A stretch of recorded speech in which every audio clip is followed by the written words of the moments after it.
please. Give me a little bit of water.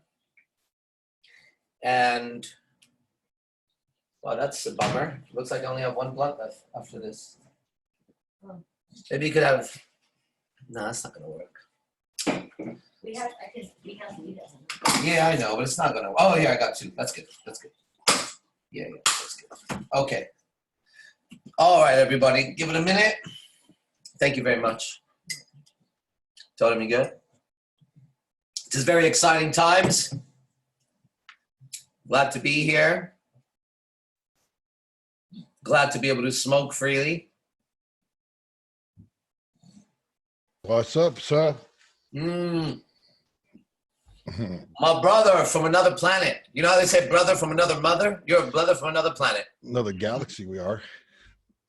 Yeah, but we know the address over there. Everybody, let's get started. Let me do the disclaimer.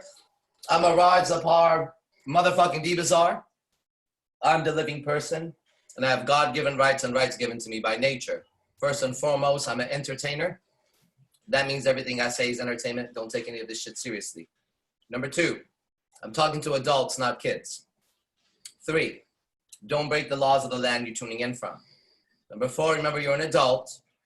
You make your own decisions. Number 5, any speaker right now, including Hypnotica, they're exempt from any responsibility on any goddamn thing you may think for yourself, okay? Those disclaimers go for everybody here. We are entertainers. Welcome to entertainment. My guest today, are you waiting for me? Oh, here, come here. You hand me that? No, baby, I don't know what the fuck to do. I don't know, look around. In here, here. You got your helper, I got my helper. My guest right now today, everybody, he is, let's see if we can do a proper introduction, okay? A proper introduction would be a stage with fire and women dancing, tigers and bears. There will be elephants and there will be circus. There will be all kinds of shit. That'll be a proper introduction. But for time's purposes right now, let me try to do an introduction, okay? Hypnotica, Eric von Sydow, aka Rasputin also, is a legend in many different areas. In the field of understanding the psychology of man and woman, and understanding and exploring new areas in consciousness in relation to man and woman, I think he's the top guy. He's right there, pow, and the top of the pyramid guy, right? So he's a master at what he does. He's a Renaissance man. He's a poet. He's an artist on many levels. But more than anything else, there's 2 things or 3 things I would say that brings me close to Hypnotica. He can speak for himself on the other side. But the 3 things that I share with him that really connects me to him is 1, he's a humanitarian, and so am I. We are humanitarians. You're about to hear 2 humanitarians talk. So whatever we're talking about, because I tell you, this link is open to public, and I have some real deal gangsters on right now. Okay? Shout out to all you guys who know who you are. We even have the prison checking in right now. Okay? So 1, he's a humanitarian, and so am I. That means anything and everything we say, we're always trying to help humanity. This is a fact. Number 2, we don't stand for injustice, and I know that about him, okay? Him, just like me, never really joined a gang, but the gangs always respected him, and the gangs backed him up, right? The gangs became Team Hypnotica, which is like IMC Nation, right? Yes, we are gang affiliated because the gangs choose to affiliate with IMC Nation, and those are my brothers, no doubt, okay? But we don't stand for injustice. So when he's had to step up and face a whole gang himself, he has, and so have I. And that will happen every time if it needs to be. We don't stand for injustice. That's it. We will be the ones who step up and fight. That's when you see who we are, okay? And then number 3, which brings us very close, is I believe my brother over there values freedom of expression more than anything else, and so do I. Those 3 things makes him my soul brother on levels that is very hard to understand, but he's also an Aquarius, and I just broke down the Aquarian qualities, okay? So welcome to the show. My brother Hypnotica, what's going on, my nigga? Man, it's always good to talk to you, bro. What's up? I always forget, I think I'm the weird one. And then we get Yeah, together and we realize we're both the normal ones. You are weird, so am I. It's so, when we look out there, I'm like, God damn, I'm like, you know, like everyone else seems fucked up. You know, it just seems easier doing it the way we do it. I don't know. It's way easier, bro. We're not having a hard time right now. I'm not. I don't know how you're doing, but we're okay. I'm always dealing with all kinds of weird shit, man. There's always weird shit going around me, you know, but that's what You know, I like to explore the edge and explore the, you know, the extremes, because that's where all the good stuff is. We're the explorers of consciousness. We're the I think it's an explorers. Aquarius thing, maybe. I don't know. You know, if we go there, I think if we go there, it is an Aquarius thing. If we don't go, it could be an alchemy thing. It could be a warrior thing, right? But I choose to go to the Aquarius route because I think they have a real nice map for what I said. An Aquarius, in the truest sense of the word, is a humanitarian who doesn't stand for injustice and values freedom more than anything else. And I truly agree with that. But that doesn't mean, you know, a Scorpio doesn't do that or a Gemini doesn't do that. But that's as an example of our art form, of social arts. Me doing that is because I knew he's an Aquarius, I'm an Aquarius, and we could use that model to speak. And that's all language is. Language is nothing more than a model for us to express our power or our freedom or our confinements or basically our experience. And so that would be an example. Let's say we were another crowd, okay? I may have used another model to say those three things. I could have said as a warrior, right? As one who goes to war, he's somebody who stands for humanity. As somebody who goes to war, he doesn't stand for injustice and he values his expression as a warrior. And that would have been fine because that would have been true too. But in this case, what I choose Aquarius for everybody listening, and welcome you to get to watch Hypnotica and myself live for a little bit tonight. It's so you understand. I also know there's women watching, right? And I'm going to stop right here, and you and I are speaking the same language. Why would that be a good idea for me to use Aquarius instead of warrior and all that other shit? Why do you think that naturally, subconsciously happened for me right there? Because it's the age of the Aquarius.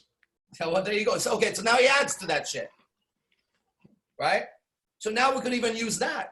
If you're an Aquarius, it's the age of Aquarius right now. Hey, it's a good time for you, right? Good thing. It's a good time for you. What's Always been a good going time. on, man? You're always exploring some depth of the galaxy somewhere. How are you on that side of the world? I'm on this side of the world, planets. What's going on? Are you still up in Northern California? Yeah, but I was talking about the galaxies. Oh. On that level, yeah, I'm always, I mean, that's one of my affirmations, man. Like I've been exploring all the meta states, and to me, you know, you have the primary states, and that's confidence, and you know, all the basic ones. And I've been exploring meta states and really expanding my map of the world for many years. You know, building on like confidence, but you know, a couple that I was just kind of dicking around with today. And I've been dicking around with them, but I think they're really good for where a lot of guys are at, because a lot of guys just don't feel comfortable in their skin, you know, and you can see it. And you can see how when there's constriction, they just don't resonate. They don't put out that power. So I've been playing a lot with, you know, going into those deeper realms and, you know, exploring those outer limits of consciousness. And one of the things that it's just a simple one, but, you know, I've told my groups about it, but a good affirmation or a good meta state, which is really useful for a lot of guys, is, you know, you're just comfortably confident, or you're confidently comfortable. And that means that you're so relaxed in your energy that there's no constriction. You're not forcing it. It's just perfect zero gravity of consciousness, of just straight confident nature. And so I've been kind of playing with that, because I think so how does one, if I'm a listener, which I am, and I go, wow, that's really dope. How do I get there? I'm feeling insecure and insignificant, whatever, and I want to feel calm and confident. How do I step into that? Well, there's lots of different ways. I mean, the simplest way, I'm not saying it's the best way, but it's a simple way that most guys can understand, is, you know, sit there and, you know, close your eyes and, you know, go into confidence if you can feel that. And a lot of guys are like, I don't know how you feel confident. And I say, well, are you confident about that belief? You know, and so you kind of catch them in a, you know, a little double bind there. But everyone's confident about something, even if they're not confident about being confident, they're confident about that. So you can really take the confidence and cross-contextualize it to any area of consciousness that you want. And there's always something that someone is better than I am, or that you are. Like, you could be great at writing down numbers. Hey, if you're confident that, you could take that and utilize it and cross-contextualize it and integrate it into your neurology so that it flows into other areas of your life. So look, this is what you're saying is, once you get the feeling of confidence, right? You're just, look, let me just, and correct me if I'm wrong, but I'm speaking for others also in this case, so everybody understands, right? So you need to have some reference for what it feels like to be confident inside. That could just be that you're confident in tying your fucking shoes. Exactly. What we got to do is locate that confidence, that moment internally, and get you in touch with that feeling. Because that feeling is the same whether it's tying your fucking shoe or skydiving or kissing a fucking girl. It's a feeling of confidence. And that in itself has its own spirit. It has its own elements. And all we need to do is capture those elements in you, right? Once we learn to activate it, now we got to just transfer. I'll stop right here. We're tracking, right? I'm tracking with you. Okay, good. Let's keep going. So, but there's a difference, which is where a lot of guys fuck up at. Now, there's a difference between competence and confidence. Right. Now, I could be confident and think that I could go fly and jump off a cliff. Yeah. That's going to kill me. So are you competent at that? If you're not competent, then you could be the most confident person in the world. But if you don't have the skill, then it's useless. And I think a lot of guys do this where they have this false confidence, but they don't have the skills built in because it's, there's different layers of logical levels that a person has to think within. Pretty much 6. You have your environment, and then within your environment, you have your behaviors, your capabilities, or that would be your attitude, your beliefs, your values, your identity, and then your mission statement or spiritual statement. But if you're off on any one of those, you're not going to have the full power going for your energy is going to be split.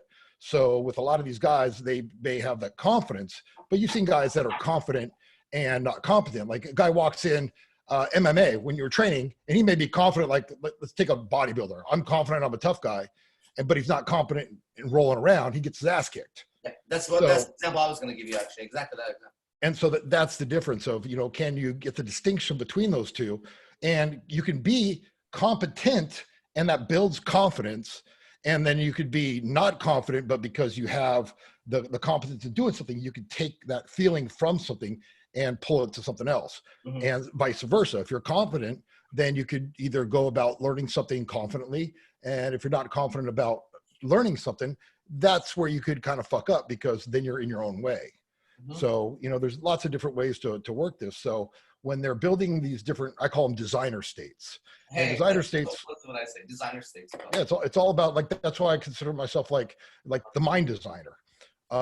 It's because I want to take states and design exactly what a person wants, because there's like 3 different levels. First, there's the unconscious incompetence, and that's when you are brought into this world and you don't know that you don't know. You don't know that everything that was brought to you is either taught to you by your family, friends, society, teachers, all that shit. Right. And then you get to the point where you understand that it's not all you, what's yours and what isn't yours. So it's like when you get into the world, society or whatever lays a blanket on you.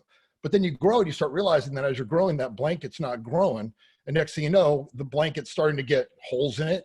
The blanket's starting to get shorter. It's not covering you completely. And so there's gaps in that which are apparent to you.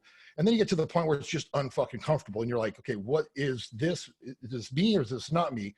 And so then you have to take the fucking blanket off. And that's where a lot of guys are when they come into this realm of learning to be better with women, is because that's the place that they're at. If they weren't, they wouldn't even be learning this. So they've already got past the unconscious incompetence. Now they're learning how to get better. And that's when you got to go back. And that's really the hard place.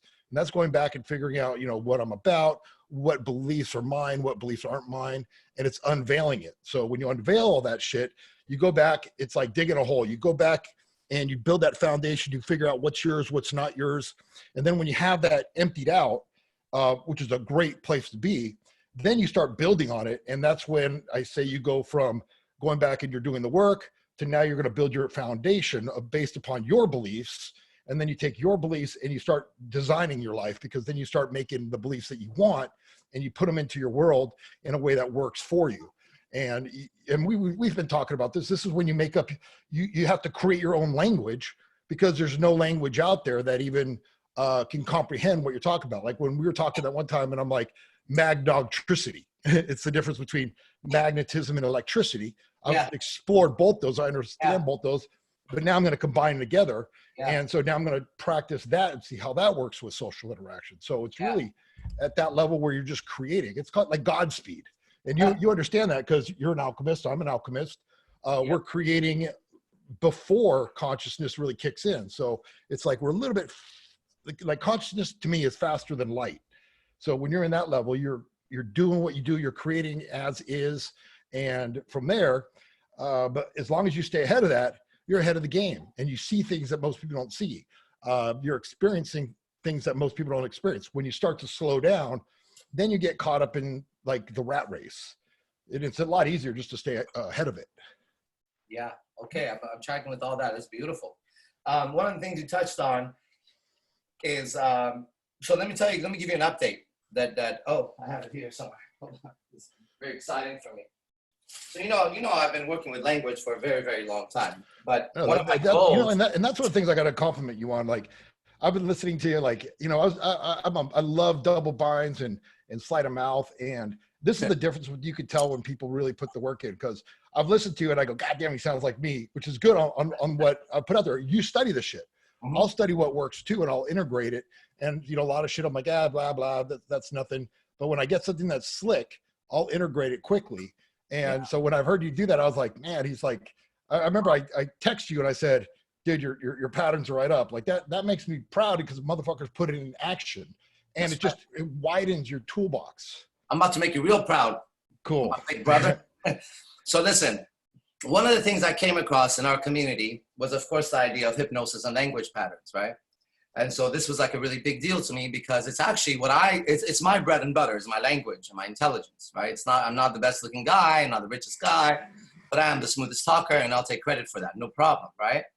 So anyways, one thing I always wanted was a legit hypnotherapy license where I could actually really practice from legit, like you put in your fucking 100 hours kind of a shit, right? Yeah. And so I found the most prestigious one is called the Jacqueline University of Hypnosis in Britain, UK, right? And so I've been following this man for a long time, Anthony Jacqueline, his father, Freddie Jacqueline. Have you heard of their names before? No. Okay, you check him out on YouTube. This guy did a 30-day hypno survival where he went 30 days without money, without anything, and he survived just off of hypnosis. So that's what originally attracted him. Anyways, long story short, they've been in business for 25 years as a top hypnotherapy school, like the guys, right? So I hit him up, and I wanted to basically become certified in their way of hypnotherapy. Yeah. More than the tricks and all that. Like really, like let's dig in, because that's the meat, that's the shit, right? So anyways, I did that, and he took it upon himself to my fucking fortune, as it always has been, to teach me personally, one-on-one, daily, right? So look, this is my fucking diploma. Hell yeah, look at that. Nice, man. Yeah, right? So this is today, it just came in. And now we're going to talk on another level, because I've kept away from speaking to you actually about certain subjects. Why? Because it would be like when I first met you and you said to me, wait, are we okay to talk about drugs or not? Yeah, cool. Okay, perfect. That's another thing him and I share. We're pretty much open book, right? The more you know about us, the more you're going to fall in love. That's the facts. The more people find out who you are, like, oh, what the fuck? Like, really? You're like, dude, if I had tried to tell you that, I would have sounded like I'm bragging, and you wouldn't have believed it anyway. And you're like, a friend's coming over right now to drop me off some of the frog venom. Okay, I just finished that. So. Okay, so listen. So it's like when we first met, one of the first things you said to me, you're like, have you done DMT? You got to do it with me. And I was like, and it's funny because when I first met Mystery, one of the first things he said to me, he goes, have you done DMT? I like to do it with you, like that. But, and I had never touched it and all that other stuff. That's another journey. But the reason I'm telling you that is, if somebody hasn't done it, it's difficult to talk about it. When you do it, it's talked about, right? I believe that if you haven't really taken a human being and completely altered the way they are internally, right? Then you got to keep your mouth shut.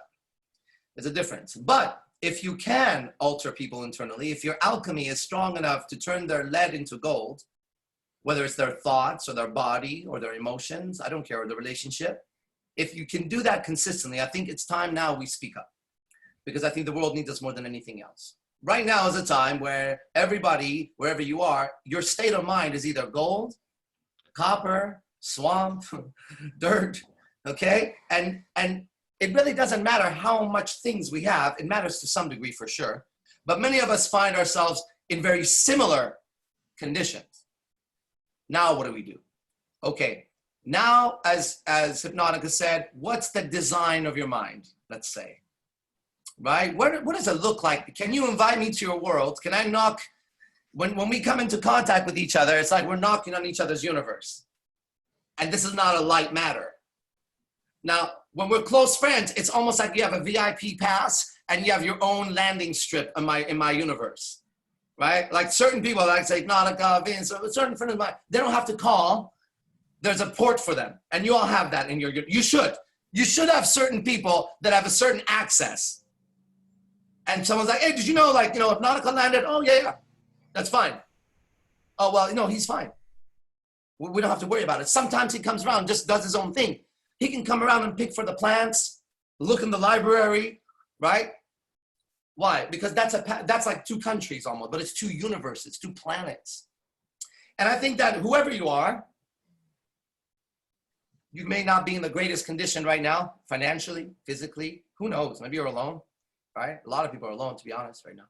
This is a very good time because it's temporary, right? Nothing lasts. And when you come out of it, you got a lot more insight, right? Literally insight, sight inside, insight. And you're going to be in enlightenment, okay? Because one thing that does happen is enlightenment is not just about light. It's also being light, which is not so heavy. Right now, you don't need to carry so much. It sounds like you have to carry the weight of the world. No, you got to make sure you have a place to sleep tonight. You have some food tomorrow, okay? And you got breath on you. You're okay. You're not losing out. No one's losing nothing, okay? Everybody's on standby for a minute, but standby is not in nature. Everybody is on re-evolution and create mode. You're about to emerge, everybody. This is your story, right? 25 years from now, your grandchildren. What did you do during the fucking COVID lockdown? Huh? Were you CNN live or CNN and then masking and then there's no toilet paper. What the fuck am I gonna do now? Or you're just like, dude, I bossed out on this shit like you don't even know. Let me tell you. I mean, from day one, we didn't miss a beat. And when everyone stopped working, I saw an opportunity. A lot of people have stopped running. They're waiting for, okay, ready, and we're in, boom, because you're not essential. Motherfucker, I'm more essential to me than you could ever make me feel with any certificate or dollar bill. I'm so essential that I'm live with me every fucking night, and I'm gonna work today. Even if it means 1,000 push-ups, I'm fucking bored. Because when you see me beast out of here with 1,000 push-ups a day, motherfucker, or if you're a girl, let me see that ass get so big. Anju Kapoor, whoever the fuck you are, there you are, flowing your hair around, showing up here, throwing your sexuality to all men. Congratulations, we appreciate it. Now look, make your ass 10 times bigger when this whole thing is over. Your ass can never get too big as a woman, straight up. Any man disagree with me, go check yourself before you wreck yourself. Your girl's ass never got big enough, ever, ever. But her mouth needs to shrink a lot, but not really. Because she has other uses for it. All right, that's it for me, man. I don't know what the fuck I'm saying, but now it's become a comedy routine. We're laughing.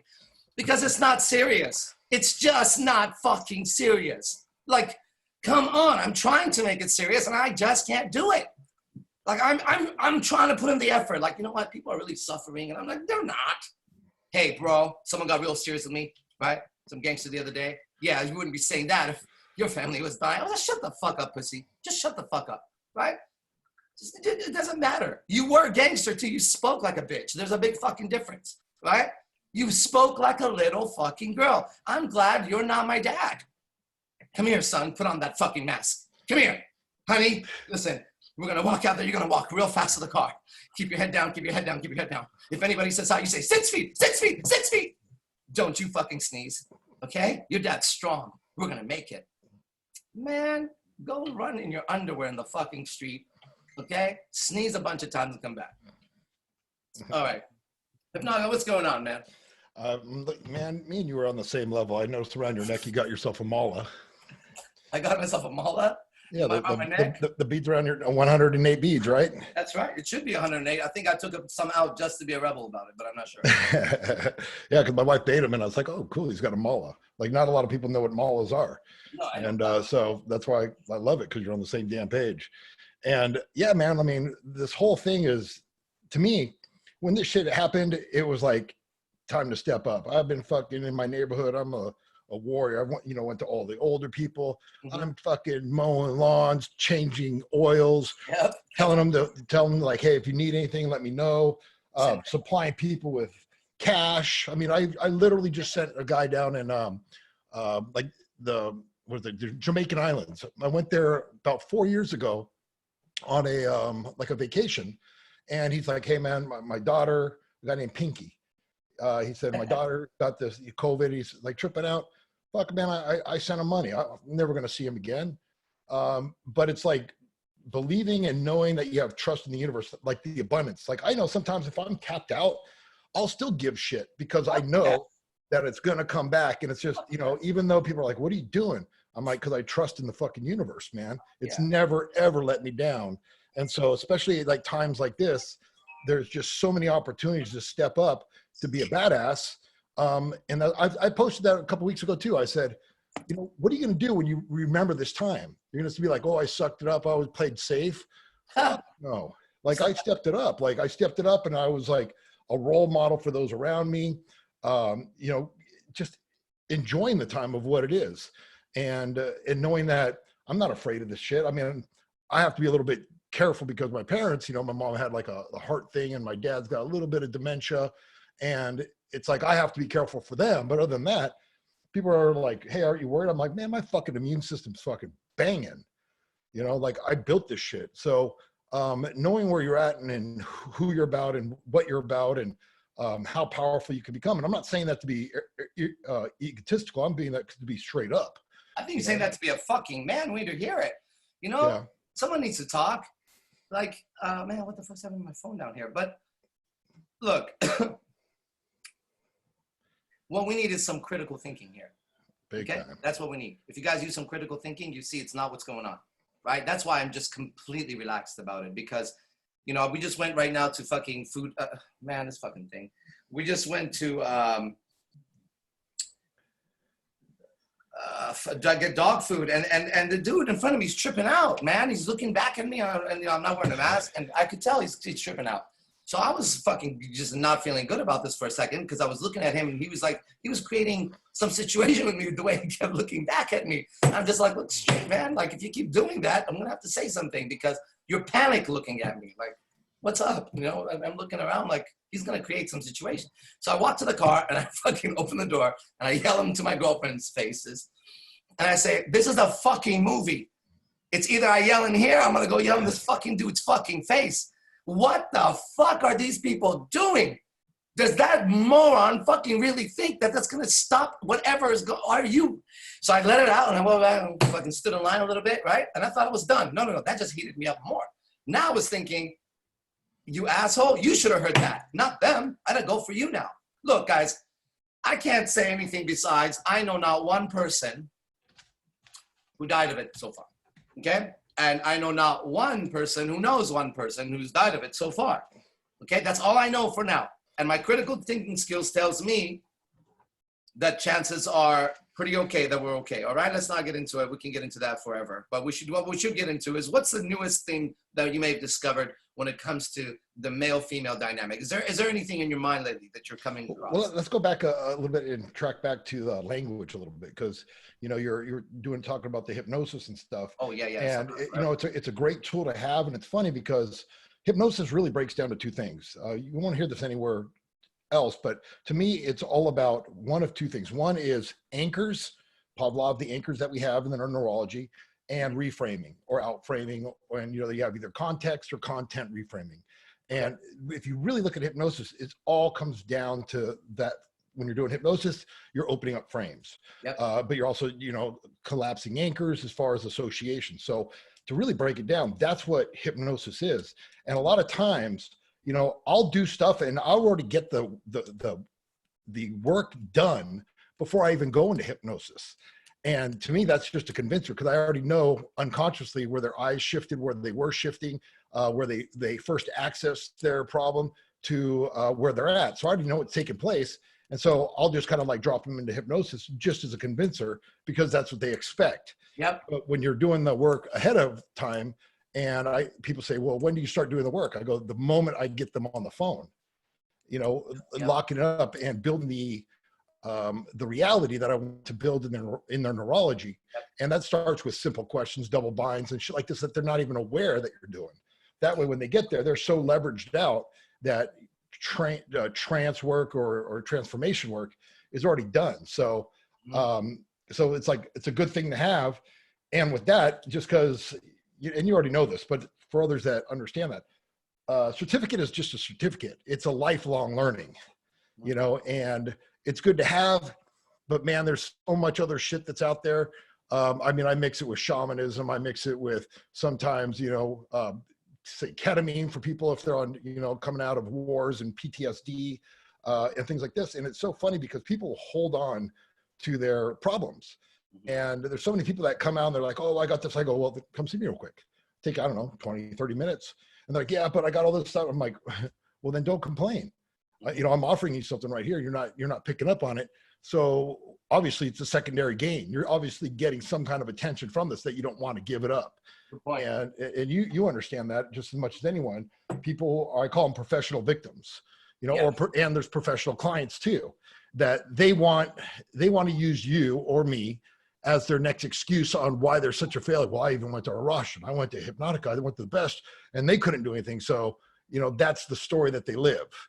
And so, you know, when you're younger at this, you don't really pick it up. But when you're more adept at these kind of situations, you can pick it up from a mile away. Like, you know, when there's a client of yours or a student, you know, ahead of time, this guy wants to change and this guy's full of shit, you know? So when we talk about shit like that, what is your, cause I'm curious on your strategy. Like what is your strategy when you pick that up on someone and you're like, okay, this guy's cool. This guy's just lying to himself. My whole frame has changed on teaching, actually, like a lot, actually. And I've come to recognize that people are going to be able to only measure what I'm teaching from their own consciousness. And this was a big realization because I truly, it's going to sound very conceited, and I believe I have a right to be. I don't think anybody can measure what I'm doing. So now that frustration, there's a constant frustration in my universe when I'm speaking to people. And my girlfriends get it worse than anybody else because I forget sometimes that they exist outside of me and I expect them to think exactly like me, you know? And that causes conflict because I'm just like, what? Like, and then I go, whoa. Like that person's damn, I'm me and I forgot this whole thing, right?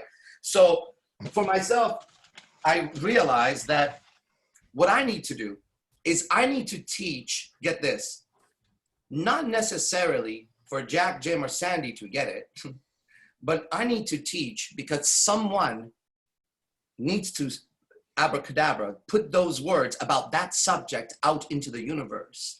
And I'm not privy to the information of who's supposed to catch it. Maybe it's Jack is supposed to be a good student, or that's, come on, you just have so much potential. Okay, here's what I'm gonna do. It seems like, you know, because you can almost not teach when you get to a certain level. You just see it pouring out of you. It's like, and people don't get, like, there's a level in any art where you have this thing where you just want to give it to somebody else. And I don't know, it's a thing that can be examined. We all feel that urge to pass it on. Now, it's a virus that goes on. You know, it's a mental gene. A meme is what a mental gene is. It gets moved on. So I have learned that this is literally the feeling. Just like we tapped into the feeling of confidence in a different area, I've located what I call quantum moment, which is the moment this energy gets created inside of me that says, you need to get it. Because this causes conflict with me and my girlfriends a lot. But it's a thing. It's a thing now that I've measured. It starts here and it goes, and it starts to like pick up like that. And it just starts to swallow everything around it. So now that I can see it and move with it, okay, now I'm teaching. I start to feel, hey, are you paying attention? What the fuck? Like, are you? And I feel this thing building, and then I go, okay, first thing I do is instead, now listen, this is my secret, everybody. Since I can see this thing happen, and I'm trying to give everybody a visual of it, right? First thing, the moment I notice it, is I deal with this and not her or him. I realize it's happening in here. So I immediately, fuck that. I'm under attack. So I start to do whatever it takes. Now, I don't know what that is. It's visualization, it's breathing, it's talking. I don't know yet. I don't have it mapped. But I do say it's time to handle this, not that. Because if I handle that, I'm going to handle it from this energy and I'm about to destroy my life or another human being, which I've done many times with my words. I don't want to do that, right? So I start to now pull it in and get it to a point where I recognize I'm having an internal map battle, kind of. Like, I've hit a territory in my map of the world that I have fucking crossed off and said, we are not going here. And I find myself ambushed in that fucking place. The fuck?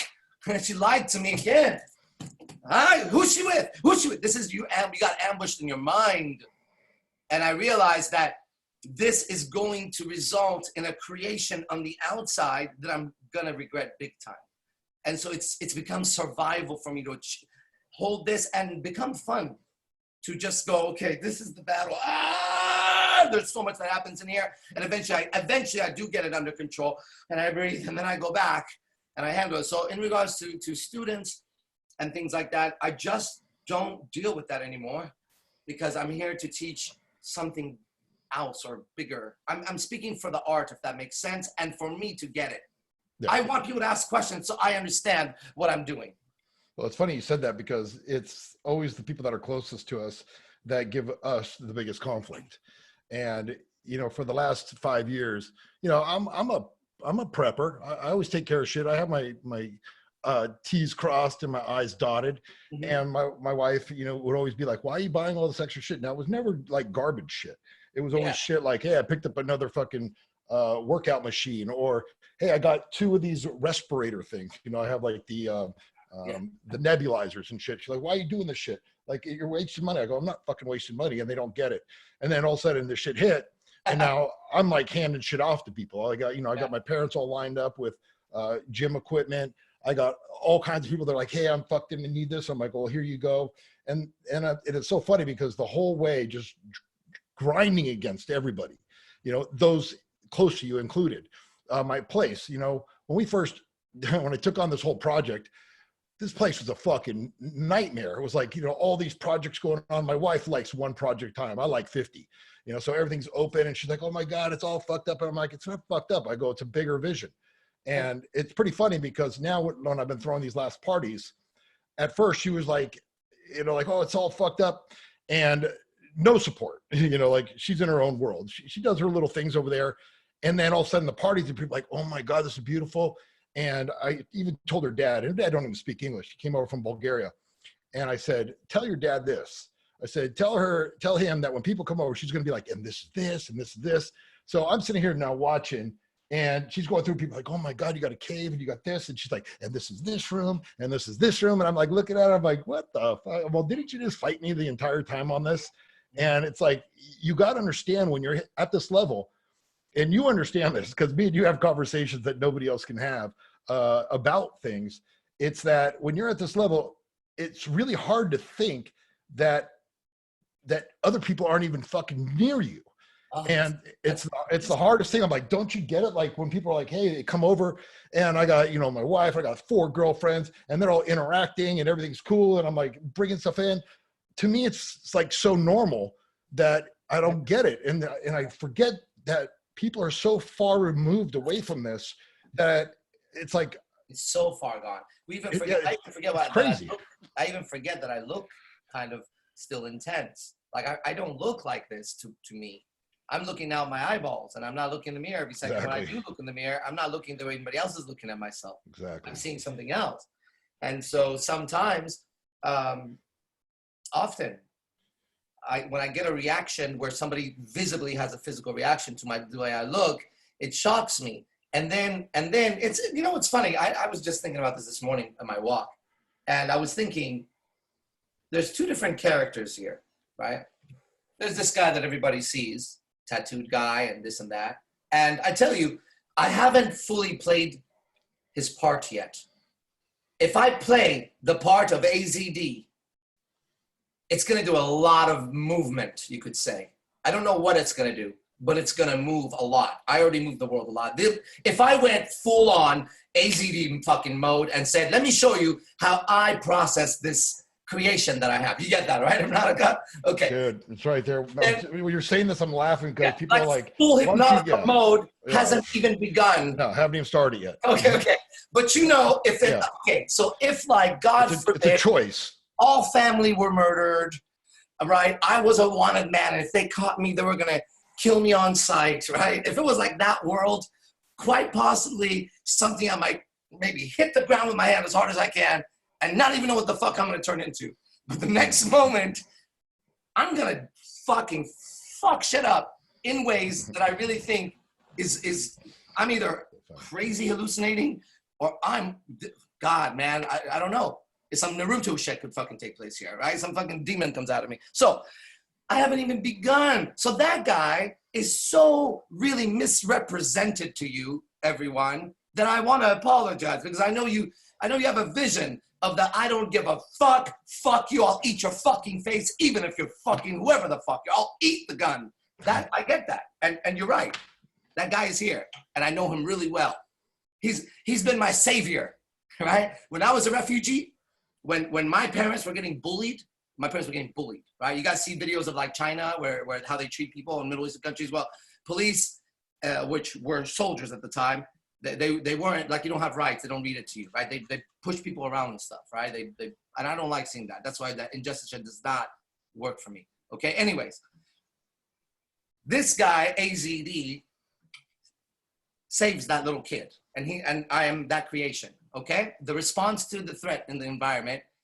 I have fuck you on my eyes. I have war on my face. You don't look for me, motherfucker. I look for you. It says, don't fuck with me. Okay. That's what it says. It says, I'm a fucker, so don't fuck me, all right? That's what I'm telling the world. But I realized how hard I worked to create this. But there's another guy, right? And he's really not that at all, right? This dude's likes to sing R&B songs out loud in the fucking car, right? Likes to like try to sound like fucking Celine Dion, that baby eating bitch, or these whatever, like that. Like there's this like young guy who when my dad gets upset with me, I get nervous, right? Now the real AZD guy, like he would eat his dad's nuts. That's how crazy I would be, just to fucking just gross everybody out. You know what I mean? Like I don't have a limit on that guy. That's the guy that'll make the Joker go, okay, that's enough. Hey. Joker starts wiping his face. Nah, fuck this. This nigga crazy. I'm good. The Joker comes back. I'm good. I'm perfect. Batman. This guy's nuts. So that's my ultimate creation on AZD. But the other guy is the complete opposite guy. I don't even like to cuss. I've taught myself how to say the word fuck. I remember. And when I first came to the United States, this is a great story. They have this, you guys know this? If you're anywhere in this area, you probably would know what I'm about to say. Ready? It's like this. It's for lovers only, Delilah. Delilah at night. You know that DJ? Delilah for lovers only. And said, yeah, Alex. Okay. All right. If you know Delilah for lovers only, she had a fucking 9 p.m. for lovers only shit, right? Now this is how innocent I was. At around 12 years old or 12, right around there, right before teenagers. I'm in my cousin's room and I'm practicing cussing, right? I'm trying to be tough. So I'm putting on Tupac and I'm like, fucking, and I'm like, damn, I sound like a fucking retard. I sound like a Persian dude trying to sound tough. And I know, because I have to sound good. I can't sound like an Indian, Indian sound, I don't want to be, hey, fuck you, man. And that's not even my heritage like that. So I'm trying to fix my word. And then the fucking radio goes, and now for lovers only. And I immediately shift the fucking radio because we had radios. I'm 43, I'm old. And then my cousin's like, what are you doing? I said, it's for lovers only. And he's like, what do you mean? I said, bro, we're not lovers, you and I. We're not gonna listen to this shit right now. Okay, did you hear her? And he's like, you're stupid. And he turns it around. And she's like, this is Delilah. Tonight, we're gonna be celebrating our love. And I'm like, bro, you're a faggot. Turn this shit, okay? So I had this big fight with him because I was taking this shit. I was a good kid. Look, I don't even want to be around you, cousin, if you're gonna listen to For Lovers Only with me, okay? That's kind of weird right now. So there's me too. And so nobody gets the really good guy. Nobody gets the really, I'm not even a bad guy, that motherfucker. And so you're all getting gypped and I'm sorry for that. So I'm doing my best to manifest a good version of these guys because then it's worth my life, okay?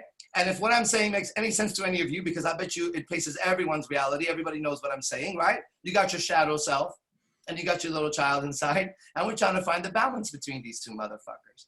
And when we have it, we're fucking happy, right? And people need to know both is us. My killer friends, my friends that are locked up for life are some of the kindest human beings I've ever seen in my life. I have not seen a gentler human being around children actually so far, right? Very, very gentle and protective. Understands the value that that child has outside, right? Understands the freedom, the potential that he was there and someone didn't guide properly. That you can't even fake that shit if you tried. Fuck. But that also, those hands are the deadliest, most dangerous hands in the United States at the same time. And both are true. And you better know both about, and you better respect both about. And that's the lesson I'm learning now, even with my women. There's the chaotic female, which is one of the scariest forces I've ever faced in my life. I swear on everything I have. I've spent my whole life in war, in every aspect of it. That's what I think. And the scariest persons I've ever faced has been a version of the female. They're scarier than men. They're lacking in a sense of order that manifests itself even in a war that we don't know what to do with. And you get a slight piece of that when she acts crazy in a fight and you go, whoa, whoa, whoa, whoa, whoa, the fuck? That's way too far. Okay, so there comes a level where she's ready to give her life to destroy you. And if you have not felt that, that's the iciest look I've ever seen. I'm telling you, I've looked murderers in the eyes and I've looked a woman in the eyes when she was at that level, more than one woman. And I've seen the same look. The soul of a woman was created below, Led Zeppelin knew. So I know that's there, and I respect that now because I know I can trigger that, right? There's a force in this nature that will protect her if you overstep your boundaries. The lioness will protect her cub. Be careful. Okay, be careful with that shit. Respect it because it's in us too. And then there's the other side. She can be the kindest and most nurturing creature I've ever seen. She's the only one that can make King Kong calm the fuck down without a gun. She's the only one that can make the Hulk return to Bruce Banner. She's the only one that can make Thor come back from Asgard. She's the only one that can make Iron Man give up his heart for her. Like, Jesus, man. She is also there. And if we respect both, and we know we're talking to a combination of the two, and we're part of that dance. So what kind of tango do you want to do? Man, I'm too poetic. I'm going to stop now. That's it. Now, I'm making myself wet. I know. Well, there's so many things that you tapped on. I was like, okay, track that, write that down, write this down, because it's all on the same level. And I'll just go back to where you're talking about what you show to the world and who you are. Yeah. And it's so funny because everyone on the outside, the people that know me, but everyone's like, why you like walk around like that? And, people are afraid of you. And I'm like, dude, I'm like the biggest kid that there is. I'm like, the ability to have fun, like I'm as playful as you can get. And the people that have their true power are the ones that can still harness that energy of the kid, because those are the people that like I would worry about, because there's a certain power in that. Like you got your guys that are trying to be tough because they're trying to be tough, you got your alpha guys, I've gone head to head with, 1% biker gangs, just me and shit like this. And it's like, you see that they're trying to hold that front, and they're trying to hold the energy, but the real energy is when you can flow into any of it. And it's just funny how you see that. And it's funny because when you're talking about how people look at you, like you inspired me to get these face tattoos. Now, these weren't the only reason I got these. Well, this one over here, I got it for a certain reason, because I knew that not a lot of women, like literally no women, maybe 2 in my life, approached me because I have more of a dominant look. People are like, they're reading me. So I put the one, and it was basically the Aquarius sign. And I'm like, okay, let me test this out. Even at this level, a couple of years ago, where I was still way ahead of everything. But I was like, let me just try something. And this is what the experimentation comes in. I remember. That night, literally like 7 girls was like, oh my God, you're an Aquarius. And I was like, wow, that really worked. Nice. Then I decided to get the trident here. And that was basically to see like, how are people gonna look at me? Like, how do I notice how they're different when I walk into a store? So that was like my whole social experiment. So it's like, how far are you willing to commit to going there, whether it's a tattoo or whatever it is on your face or wherever it is, the ability to go, I'm not doing this for you. I'm doing this because it's like, who's the guy that was in,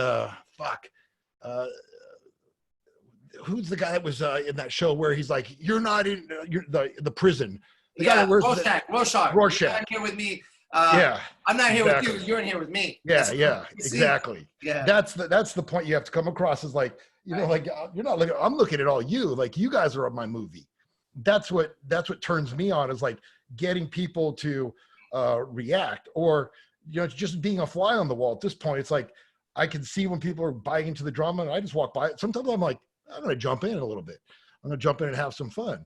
Most of the time I'm just like noticing it, what's going on.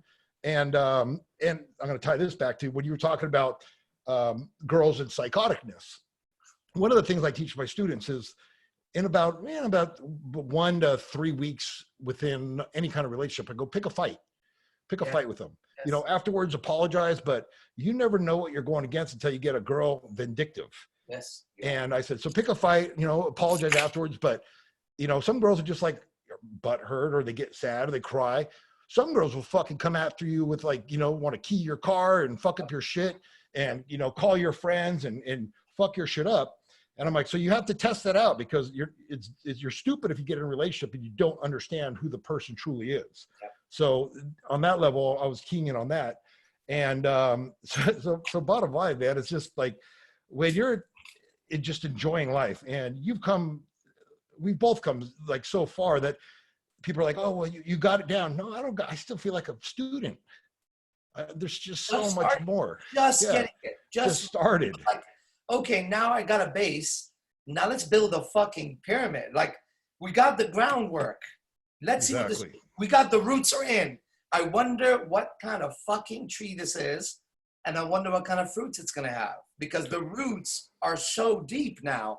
But now we're just getting to see this thing just begin to bud. Yeah. Like, this is about to be, you know, one of the biggest fucking redwood trees you've ever seen in your life.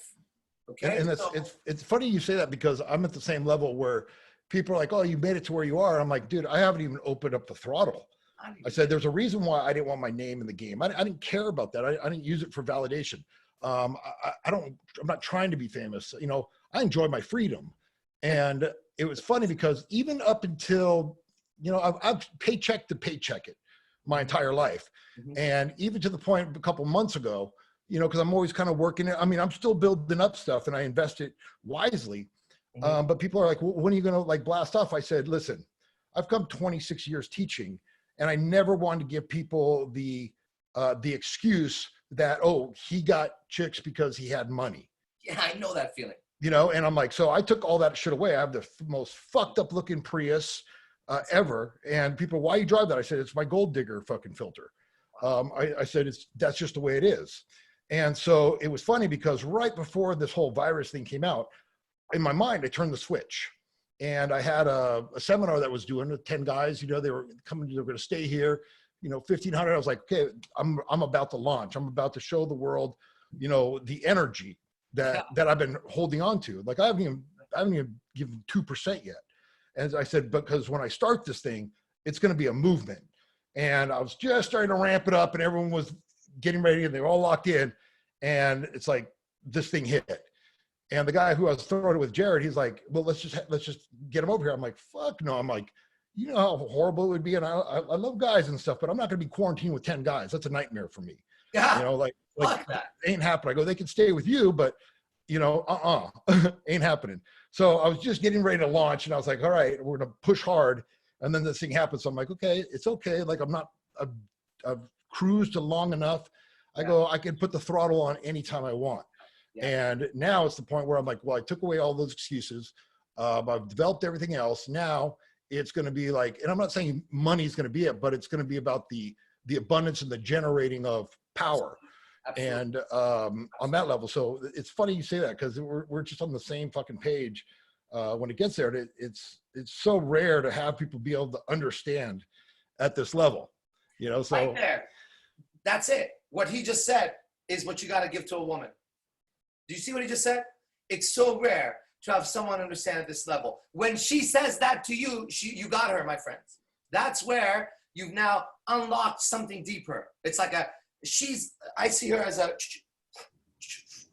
there's doors. What just happened is one of those very important doors when you're unlocking a woman. When she gets this fuck, I have not had a conversation like this, either in a very long time or ever. You are now understanding how to get women, at least the way I think you should get women. Everybody has their own way of it.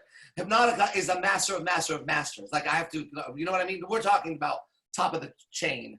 If we're in the jungle, that's a lion right there. You know what I'm saying? So I'm not here to say that's right or wrong. I'm saying there's a very particular way each artist has, right? And mine, this is get the flavor. The moment he said that, that was a huge compliment to me. So far, that what he said was a very big compliment that I took. He could have said he says a lot of great things about me. But for me, that was the one. Does everybody get that? Because that acknowledged what I value the most in my art, what he just said. I value that more than him saying I'm great at language. I am great at language, but he can never know and I can never know how great the other person is. You know, you have to be here a lot to see my whole life is my language. I'm as great, my language is as great as my life, period. I've created it with every word and I'm not sorry about it. But what he just did right now, he said, it's so blah, blah, blah. It's so rare to have a card for someone to get it. I tell you, please remember this as one of those datums you put in the commandments of seduction, okay? She must, you know? What must she do? She must think that you are the only blah, blah, blah. Sir, good, commandment number 3, okay? All right, that's it. Sorry to interrupt, bro, but that was key. Would you agree with that?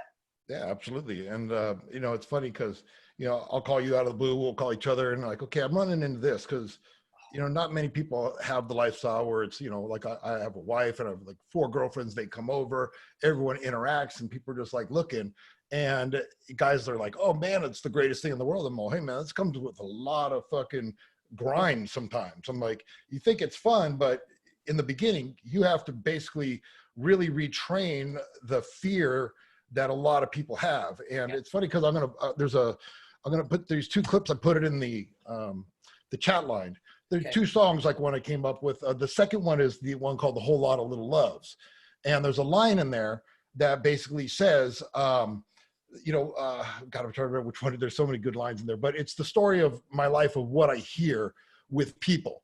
And I also did another song that's come out called "Love Triangle," and the whole premise of it is like you don't understand like the shit that I have to go through.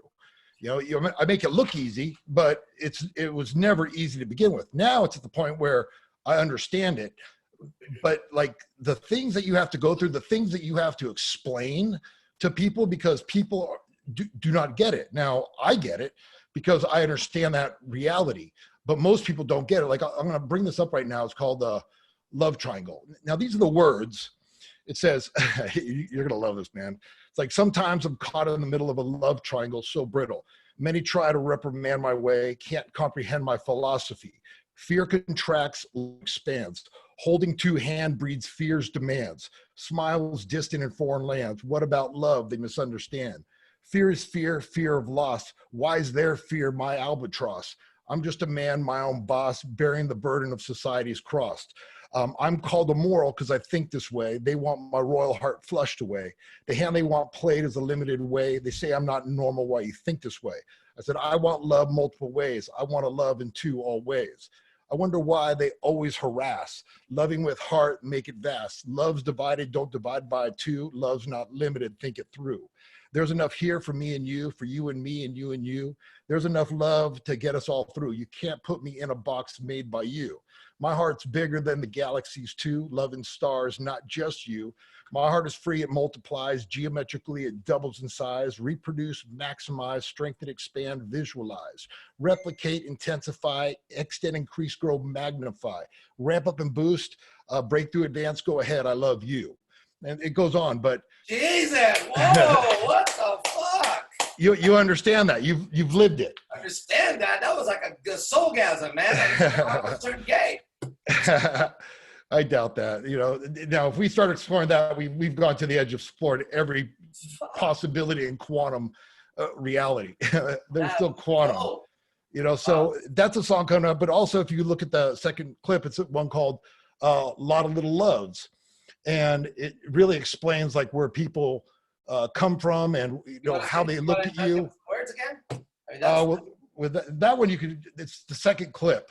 You can do that one. All right. But it's all about, like I said, exploring yourself. Like I talked about this, I called you out when I was coming, and I just started letting people know, because if I told them when I was in it, they would freak the fuck out. Freak the fuck out. Yeah, freak the fuck out. So a lot, and I've told my classes and a few other people, but you know, about a year and a half ago, man, I was losing a lot of friends to drugs, meth, heroin, and all that shit. And I consider myself, I'm in the gutter, you know, like strip clubs. I know everyone from federal judges to gangbangers. Like I'm tied in nicely. I'm like that guy in John Wick that ran the hotel. That's kind of me, neutral, but know everybody on any sides. And I got that. Give me that level. reference, because that's also my character. Who's this? Not John Wick. It's the guy that ran the hotel that was neutral ground. So what movie am I watching? It's called John Wick? John Wick. That's I it? think, wait, is that John Wick, right? Is it a movie or a series? I thought I saw No, both. it's a movie. It's with Keanu Reeves, and he's like a hitman. Okay, got it. You know, so if you see it, you'll understand. Okay. I get that. So with like that in action, I was like, you know what? Like, I'm going to go into a world, because you said something earlier that was like, I'm not going to guess. I'm not going to bullshit. I'm not going to, you know, give some kind of idea without based on my experience. So about a little more than a year ago, I said, you know what? I'm going to go a year into the world of super hardcore drugs. And so, and I was a little nervous of this one because, you know, I've done a lot of experimenting, but, you know, I'm not a big fan of meth, speed. And I told you, I went deep. So great. Hold on, you're so great. I went deep into it, and I was like, okay, I want to find out what is going on with my friends, because I want to figure out how I can help my friends get out of that. And before, I used to be like, oh, fucking tweakers. But then when I got into that world, I realized that, you know, I got a lot more compassion for them, because I understood like how addictive it is and how caught in it. It's not because it's so addictive. It's because when you come off of it, your dopamine levels are so shot the fuck out that you're tired. And if you have a job, if you have kids, man, there's no way you can fucking deal with reality. Like I literally, when I was coming off the first time, I had to come off 3 times because I was learning the protocols to come up and what I could counterbalance it to help my friends get off it quicker and shit like this. And the first time I was fucking floored, like scary, to the point where I don't even think like this. Like I was so knocked the fuck down that I was having like suicidal thoughts. Like, man, life's fuck. It took my whole vision and everything, destroyed it. And I was like, holy shit. So now when I look at people, I'm just like, man, I understand. Like they're just trapped. They have to survive. And that's the only way to get out. So like, I'll explore those levels. And it took me 3 times to really figure out a protocol. And I have a protocol now. Like I have a protocol to help people get off it and not feel it within 2 days. And it's like shit that I had to explore and understand. But can we do a plug right now for you? Because I'm live on a few different. Should we say it? Is that something you help? Like the plug for what? I mean, for if people need help with that, like you know, should they come to you? I'm going to post a whole thing on it. I haven't really like written it down. I mean, I have it written down here, but I'll release it because it's just keep in mind, if you have people or if yourself or anytime you watch this is going to be put up later. If you guys are dealing with meth or addiction like that, look up. Yeah, it was hardcore, man. Like it humbled me. Like it humbled me to a huge degree. And it scared the shit out of me a few times. And my poor wife, because she's like, I mean, when she went to Bulgaria, I hit it strong because I was hitting it, but not really, really strong because it would freak her the fuck out. So she goes to Bulgaria like once a year for about a month. And I just went pedal to the metal. I mean, people were like, dude, like, are you okay? I'm like, I'm fine. I go, I understand where I'm at. And, you know, my wife would get mad sometimes and they'd be like, I think you're addicted. I'm like, man, I've heard this my entire life when I explore shit. I get to the point where I just get bored. And then when I know I'm good with it. And I said, it's kind of disappointing because it's like, if you know your path, nobody else is going to understand your path, because if you're really exploring, you don't even understand it because you're exploring the edge. So how can I explain it to you when I'm out there in the wilderness and I can't see a foot in front of me, but I have the balls to explore it? I can't tell you everything's going to be okay because I barely know it's going to be okay, but I have enough faith in myself that I can pull back whenever I want. And it tested me to the fucking balls. Like it was like scary a couple times. I'm like, did I fuck up? Like I may have fucked up this time. And you know, like you thought, oh shit, I'm addicted. I'm not just addicted, but like the whole, like my entire direction that I had, you know, as far as like money, as far as, you know, dealing with people. I was like, did I lose it? Did I lose touch with where I'm at? And I remember I got in a couple of arguments with my wife because she was freaking out, and I understand. Okay. Yeah. It's a freaky thing. Yeah. But I remember saying, I'm kind of insulted that you think that I'd get to the point where I would lose it. You know, so I said, it's kind of insulting like that because I know myself. Like, if you're giving up on me, you know, it's an insult because then you're not really understanding who I am and what I'm about. Is that how low you think of me? The fuck? Exactly. And that's the whole point of where your ball's at. So I always laugh at people when they have their bullshit theories and life experiences. Cause I'm like, you know, like now I'm not bagging on religion or anything like this, but I think it's safety. So one person is like, oh, well, I have God in my life. And I'm like, yeah, well, you don't really understand God until you've walked down a real fucking path. You know, you may think you have God, but wait till you get, you know, you're walking down the path and you're surrounded by fucking demons on every side. I'm like, that's testing your fucking spirit. That's testing your faith. Yeah. I'm all, what you got is you're just gripping onto this philosophy. You really want to test your faith? Movie. You're not in the movie. Yeah, you really want to test your faith? Come over here. I go, I got way more faith and trust in God, or however you want to say it, compared to you do. You may believe that, but you know, I know that I can go in the darkest places around, and I still held back to the point where I can't even think of anything as dark that I can crawl myself out of, because that's where I wanted to be, because I wanted to explore the depth of who I am. You understand that, you know, take it to the extreme. So that's kind of my little rant on that. For sure. We'll go. Remember when you called me like this, and I'm like, man, because you called me right when I was coming out of it. I'm like, whew, man. I'm like, I'll talk to you in a little bit. I'm like, I'm coming out of something. I go, this was a good test. This was a good thing. And I remember, because I said, I can't really talk right now because I just knew I wasn't me. But you caught me at that level, and I was like, well, we'll talk about it later. So this is later now. So it's pretty cool. Well, let me tell you something interesting, because we didn't talk about it afterward. I was worried about you for about 3 days, and I played the conversation in my mind. And then I think I spoke to Vince, possibly, somebody who knows you. I said, have you spoken to Hypnotica? And they were like, yes or no, I don't remember. And then I remember it was such an odd thing to say to them that they turned around and said, why? I said, oh, no, I was just worried about him for no reason, I guess. And I just needed to tell somebody, but I didn't know what to say. So then I really like wrestled with this for a couple of days. I even told my girlfriend, I was like, oh, one of them. I said, my friend, didn't say who. I said, one of my friends, he texted me something. I said, I was reading something very heavy in those words. Like I could feel, let me tell you what I read in the words.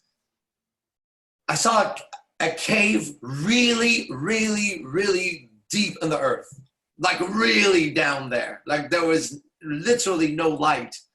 And it seemed like you sparked a match just to send me a text. And then it went away and you sat in meditation again. That's the image I got, right? And I've learned now that my mind, see that image, that's how I hear you speak. That's why I can go for rides when people speak, and I'm good at what I do. I get imagery like this. So that's the image I got. So I was stuck with this image, which would equal your whole text for me for days as I'm struggling with this image. What am I supposed to do with this image? And the realization was what I want to tell you now, because it's such a validation, because you're out of it completely. You know, it's obvious. The realization was that this hole, I don't know how you had gotten there. I didn't know what the fuck happened, but I could feel you were in some hole deep. And I realized that when the match went off, when I decided, oh, he's going to be all right, that's what it was. You were in meditation down there.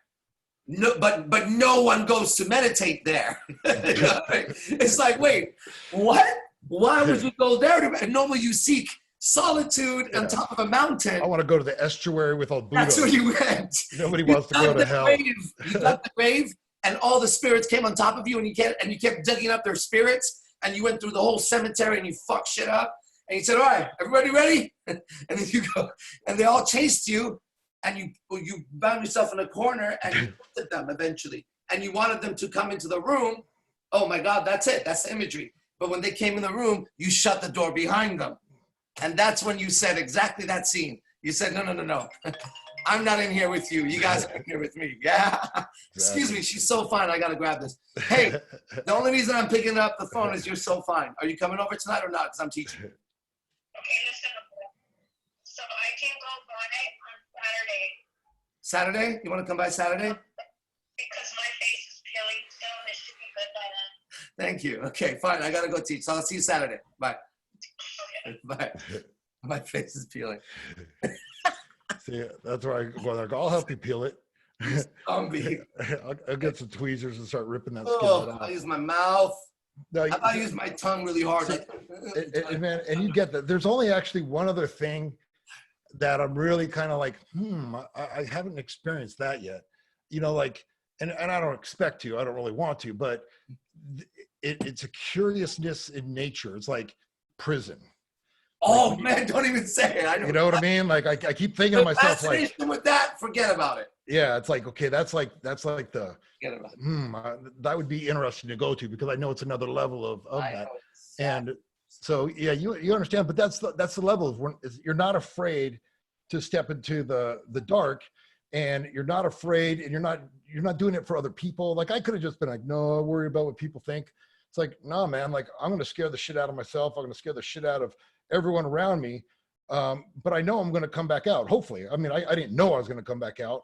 I just gave myself the, like, okay, man, you're going in, but this is what your life's about. Either you do it, or you're going to always question your strength and where you're at. And the nice thing when you do something like that, man, you come out, you just looking right through people. I mean, and not that I didn't already do that before now, but it's a whole new level. And it's like people just can pick up. The only other people that really have that sense is people that have been in like war, and they've been, you know, dealing with death. That's a whole nother level too. The only other people that would have it is like people in war. I would say anyone from hospice that deals with those last 15, 20 minutes of people over and over and over, they would understand that reality. It's that extreme reality. And that's something I think I'm going to probably do this year, is sit in on some of these people at hospice, because that's something a lot of people are afraid to even explore. And it's something that's pretty unfamiliar to me at that level. But man, there's some power there too.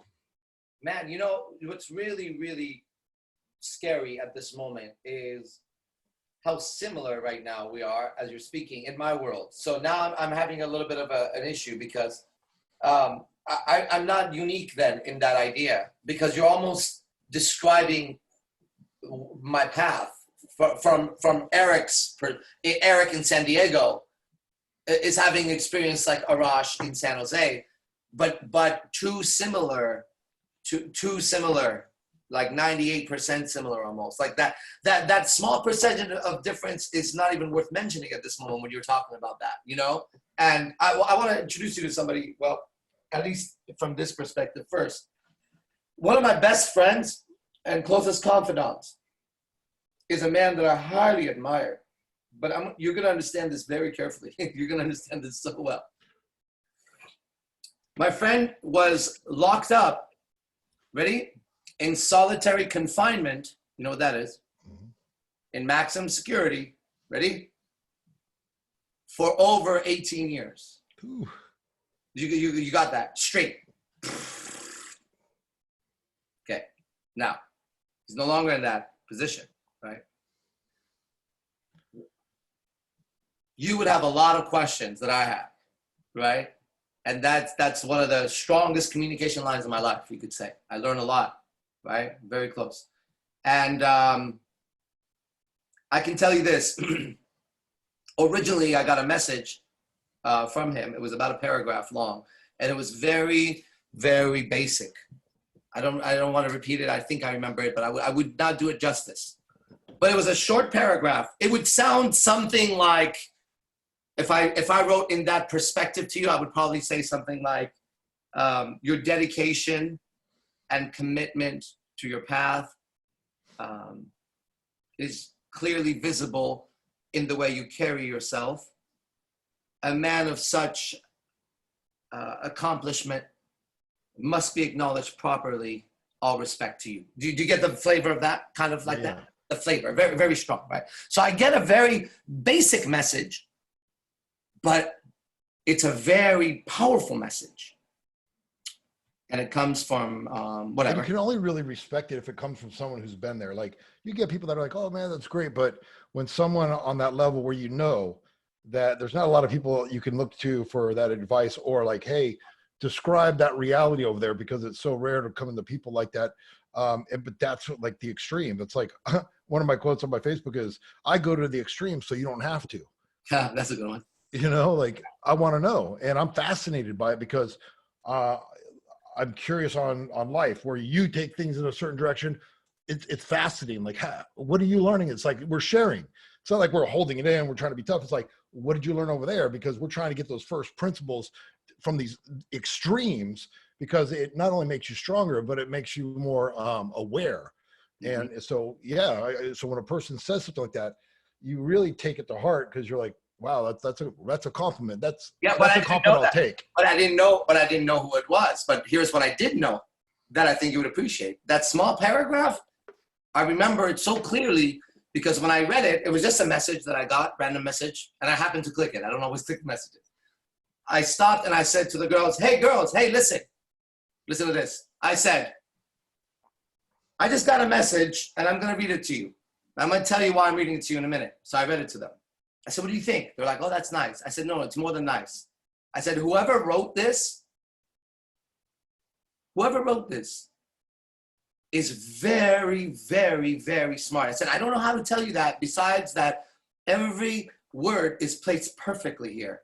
I understand this. And then I said this. I said, this person is very smart and extremely dangerous. I said, I'm gonna follow this communication as if I'm speaking to an extremely intelligent, dangerous person. This ended up being my friend who was in solitary confinement for 18 and a half years with that paragraph. And our conversation went back and forth with the most beautiful chess game of conversation without saying anything to each other. Mm-hmm. We were saying everything to each other. And then suddenly we're best friends and brothers on a level nobody could even begin to comprehend. But it was so beautiful, the language, and you get the, wow, like, you know, I would literally read and go, wow, this is beautiful language. It got me even thinking, well, I don't want to misspell. You know, sometimes I misspelled, right? And then he just, oh, fuck it. I was like, man, when it came to him, and when it comes to him, I delete, one T, not two T. It's like, no, this is not comma. It does make a difference to pause. Why? Because I've learned to speak at that level, because that's the level the person communicates at naturally. Wow, what a privilege. I mean, how can I ever thank God to have some way of even contacting a person like that, yet alone to be so close, right? Anyways, I thought you would enjoy that, because I know you have a lot of people in your life that are just great movie characters that are, oh man, straight movie, right? That's straight movie. I mean, scary people. And it's funny because, you know, I have people, like I said, I know all the gang leaders. I know all the bikers. I know the top of the top, not the bottom, but the top of the top. And they come through.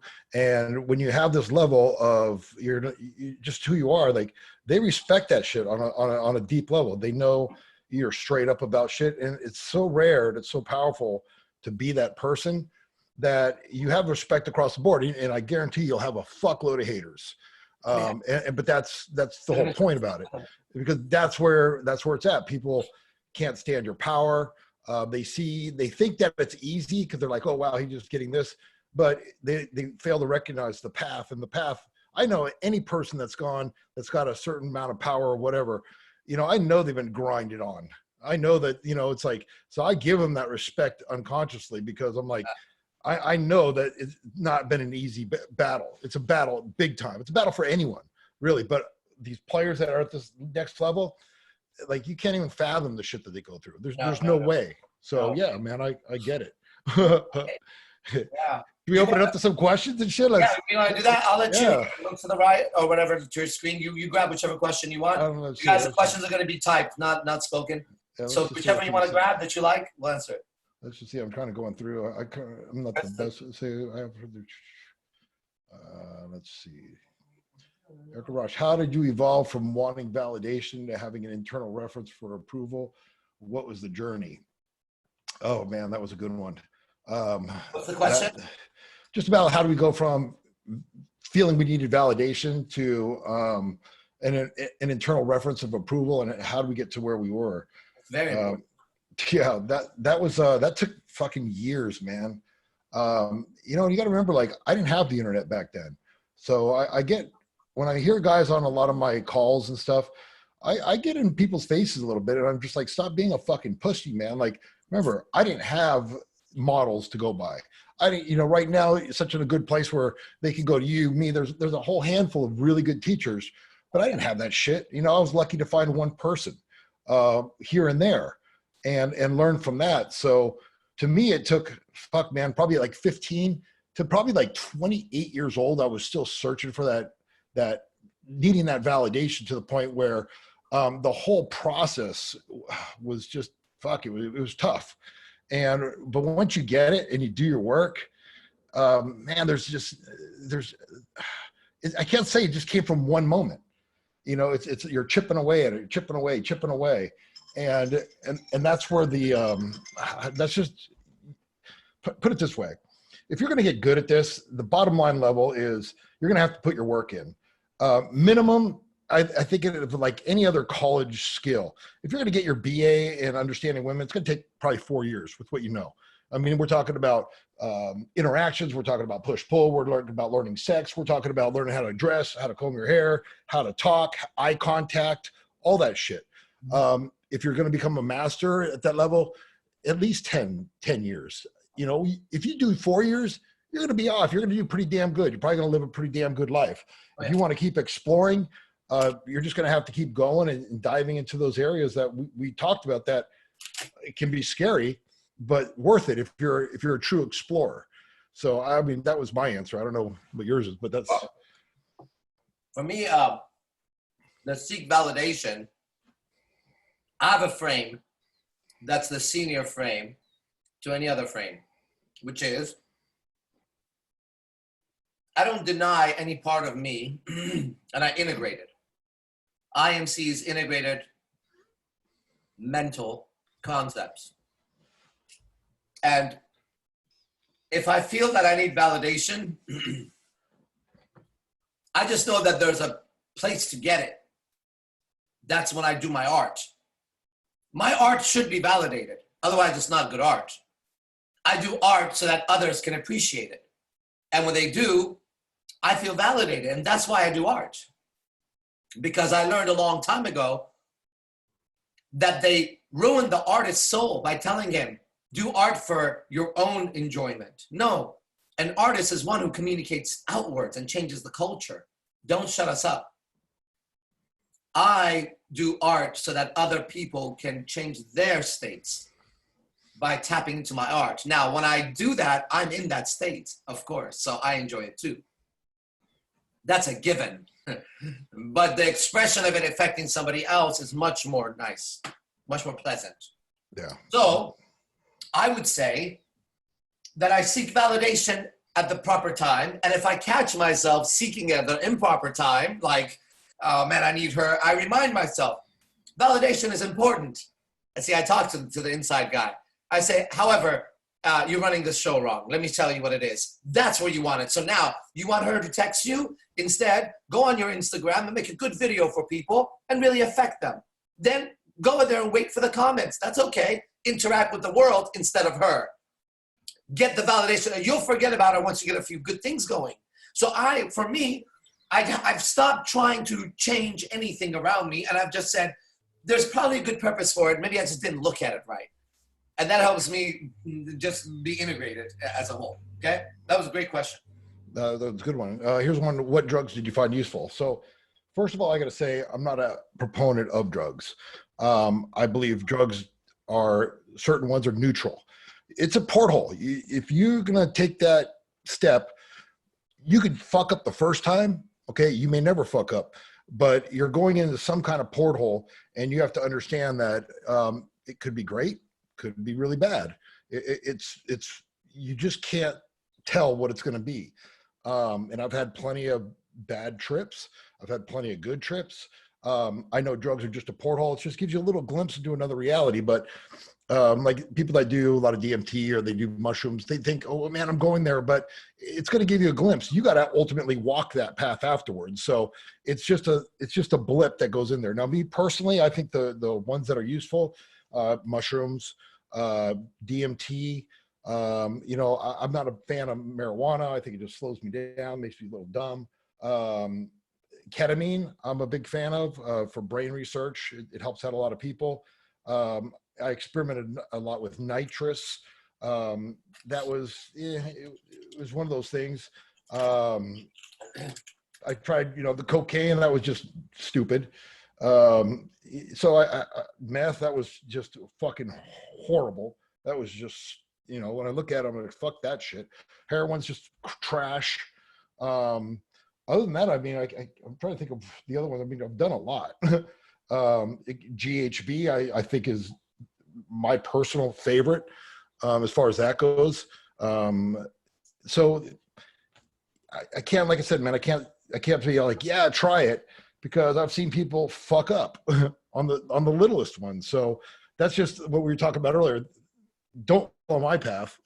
Don't take what I know, because everyone has a different path. I'm glad I did it. But if I went back, I don't know if I would walk the same path. I don't know. I think I would probably not want to take, what is it, the red pill? I might want to take the other pill, because even though I learned a lot, it kind of comes back to the same place. Where are you at in the moment, whether it's the red pill or the blue pill? Bottom line is you're right back in the same moment. Are you enjoying the moment? Are you living the moment? And I think you can do it both from both paths. It's just, are you conscious, aware that you're happy? That's really what it comes down to for me. So Good point. Yeah, I don't know about your exploration. Well, I haven't done much drugs. I have smoked weed and drank alcohol. I've done the 5-MeO DMT. It's not DMT. I've done a little bit of mushroom that wouldn't count for nothing. Like, I was so afraid of it that my friend was like, it's not going to do anything. I don't care. Let me have it in my system. I want it in my system. But anyways, for myself, I do recommend weed. But not if it slows you down and makes you stupid. It doesn't do that to me, but I have seen it do that to a lot of people. Sometimes, well, often actually.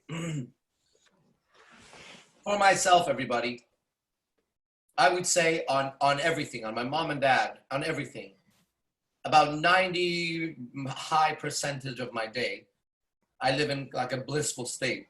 What do I mean by blissful? I feel fucking incredible, dude. Like, really good. It's sad for me that the people I love can't feel this. My frustration is that.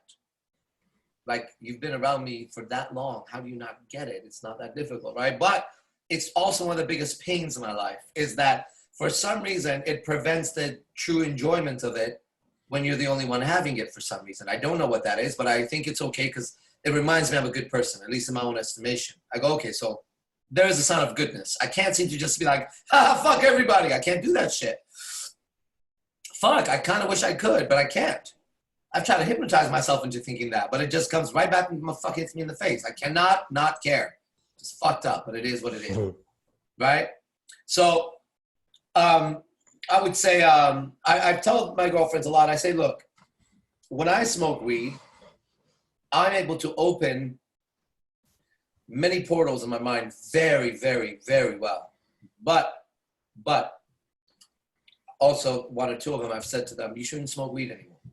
Why? Because that, like, hello, you know what I mean? Like a vegetable, like, come on, you know what I mean? Don't do that shit. And I don't recommend alcohol. I've stayed away from it. Yeah, that's the worst. I think alcohol is the worst. There's something very aggressive in that drug that's hidden. It's a hidden aggression that I didn't like, right? The spirit of it is a hidden aggression derangement. But there's a, it's like the spirit hides in it. Liquor is called spirit. And I don't trust that thing, right? I've seen it turn people literally into another person in front of me. And I swear to you, I don't know if they ever recovered back from what I saw, or maybe it had happened before and the alcohol brought it out. But I have seen people change, and I thought they never turned back to where they were, and they turned into not a good person. I've seen that about 3 times. And I've seen it with women. I haven't seen it with men, but I've never really been around a man who drinks that much. It's fucking weird. Like, if you're a man, you drink that much, like, what? Get out of here. What are you doing? What's good is gonna happen tonight? Nothing good's gonna happen tonight with you, bro. We're gonna fight with somebody or each other or just fuck up somehow. So anyways, But again, drugs is a funny subject. It's like you never want to tell somebody do drugs, right?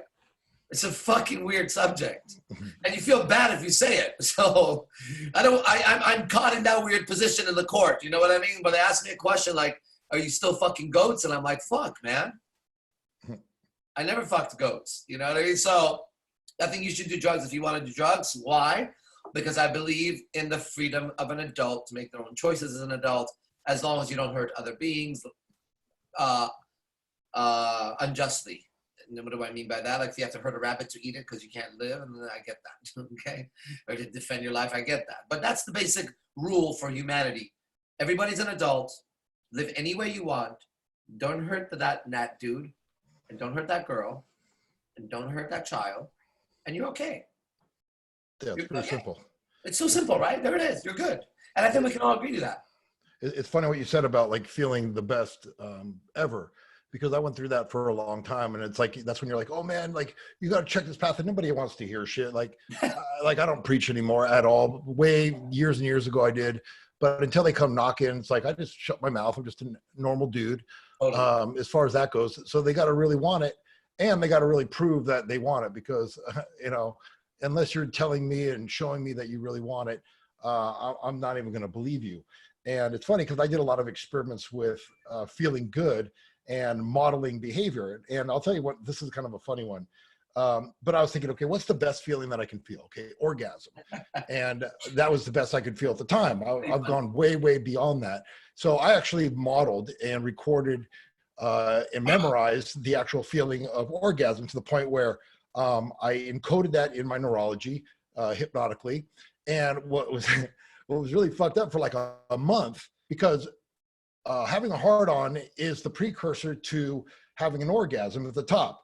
And I had problems for like a fucking month because I went right to the orgasm and encoded it in my body. And then my dick wouldn't work for like a fucking month, because it's like, well, you already got this. This is what I normally am good for. So what do you need me anymore? Yeah. And I was like, oh shit, like I fucked up. So, you know, I was like, I need Cialis, give me something to get over this shit. But, you know, as you start learning and you're feeling better and you're feeling better, what you're going through is what I went through a long time ago, because you kind of feel guilty. You're like, I feel so good, and you want other people to get it, but they're not willing to do the work. And so you just got to understand it's a spiritual lesson that they may not be there. And so, you know, I feel you on that one, because it's not a lot of people feel fucking 100% amazing. I do, you know, and sometimes I even test to see how shitty I can feel, because I want to like crawl myself right back out, because there's. Yes. Like when I got sick, I don't get ill very much, right? But right before this coronavirus thing hit, a lot of us got a really bad flu, which is probably the fucking coronavirus, right? That happened to me too. I got so ill where I was like, wow, bro, is this what people feel like when they're sick? Yeah. And so when my girlfriends they were like, I was like, no. This is okay. I like feeling it. I get why they act like that. I have not felt what it's like to wake up in the middle of the night in so much pain, and then the next day and just writhing and just like, like, what is this shit? And so as I would do it, I would enjoy it almost like, oh, that's it. I get it. Now, how do I get out of this? Because this is so temporary for me that I may not visit it for another 37 fucking years before I get sick like this. So let's go. This could end tomorrow. And then I would literally wake up and I would check to see how sick I was, right? And I'd be like, okay, this pain is here. I'm still congested. Okay, today we're going to deal with congestion, right? We're going to deal with I had a rib injury from jiu-jitsu. I had like 2 shoulders. It was just ridiculous what happened, right? So I'm like, okay. And so every day I was in so much pain, but I would legit tell them, because I wanted them to understand this frame. This is a powerful frame for me. I was like, look, I know I'm going to be okay. Like, that's a given. So let's just start there. Like, I'm not even thinking anything else. So that's a fact. It's a matter of days before this shit fades. It may intensify for a day or two. In 9 days, I'm not getting worse. So get the fuck out of here. But it got worse for like 7 days straight. I was like, oh my God, dude, my spine is going to break. What's wrong with me, right? But anyways, I'm like, look, we're gonna be okay. I'm gonna be okay. But I would tell him when I was an actor in the theater, what an opportunity to process internally what this suffering is like. I may need it later for something. I may need to be able to trigger this neurology. And it's all it is, man. It's just a pattern behavior neurology that we're just, today, I got so angry in the morning. Excuse me. This is to keep my dick hard, everybody. You know? One of my favorite products. It's called Super Long Lasting Silverback Extreme 500K. It's not gross compared to all the other ones. What's the active ingredient? Let's see. Dude, citrulline, yohimbe, if it's a natural. Oh, there's a lot. Let's see. Wow, that is little, dude. Horny goat weed. That's how I use that. It looks like it's got a lot of little things, man, that I honestly can't see with my incredible eyes. I'm the same way, man. You know what I mean? Fuck. All I know is that it works pretty good, and it doesn't give me like the bulging headache eyes, which a lot of these products do. That's why I like it. Well, I say like Viagra was first generation, and then came, was it? I forget that. The last one was Cialis. There's Tadalafil, Cialis, Levitra, yeah, and then Cialis. Like I've told people, and they laugh. I'm like, dude, I eat a Cialis like a Flintstone vitamin every day because my life could get real, like it could be like 4 or 5 in one day. So I'm like, I just start off that way. And they're like, aren't you worried about it? I go, no, actually the leading doctor of heart surgery and stuff like this just came out and said it's actually really healthy to do a little bit of Cialis every day because it conditions the veins because there's the vasodilation. So the veins are conditioned, you know, getting, they're stretching. And so it keeps them actually in shape.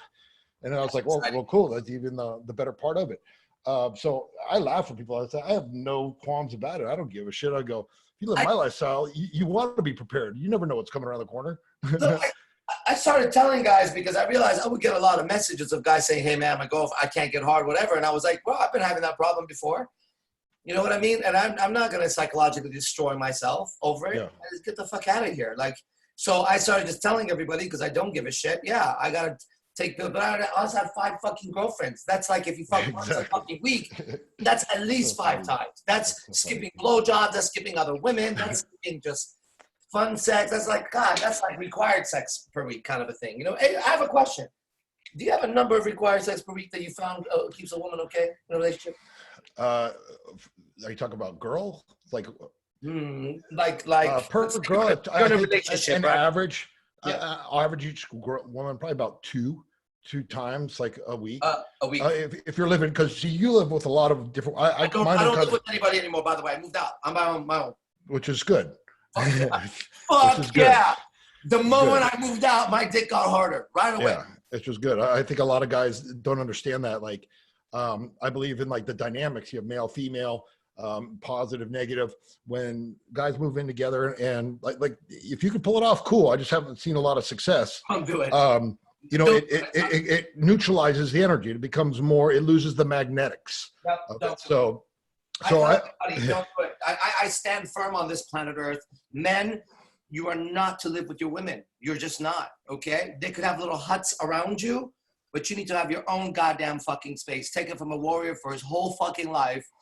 That they sucked me dry. I was just a Dracula, so they could keep sucking me dry because I was sucking the world dry. But the fact of the matter is, the moment I had my own space, as known that I do not live with any girls, that moment that happened, I walked out and a spear appeared behind my back that I didn't know I had. I was like, what is that? And God was like, there's your fucking spear. You could not have it because you couldn't go home with that. That spear is for the warrior only, who at the end of the battle lays his head, as Manu, my teacher, said. He said, you're a homeless soul. Your home is wherever you lay your head, Arash. Keep on talking. I have to bring up the song because there's 2 lines that are specific for that. So if you keep them busy for a second, I'm going to find, here it is right here. Cool. Let me switch this here. Can I do a share screen on this? I hope so. I'm not a back scratcher. I really like this. All right, I'm gonna put this share screen here, play share sound. Okay, hopefully you guys can hear this. I have to end at 7:30, by the way. Can you hear this? Can you hear that? Yeah. I'm just gonna play the song, but here we go.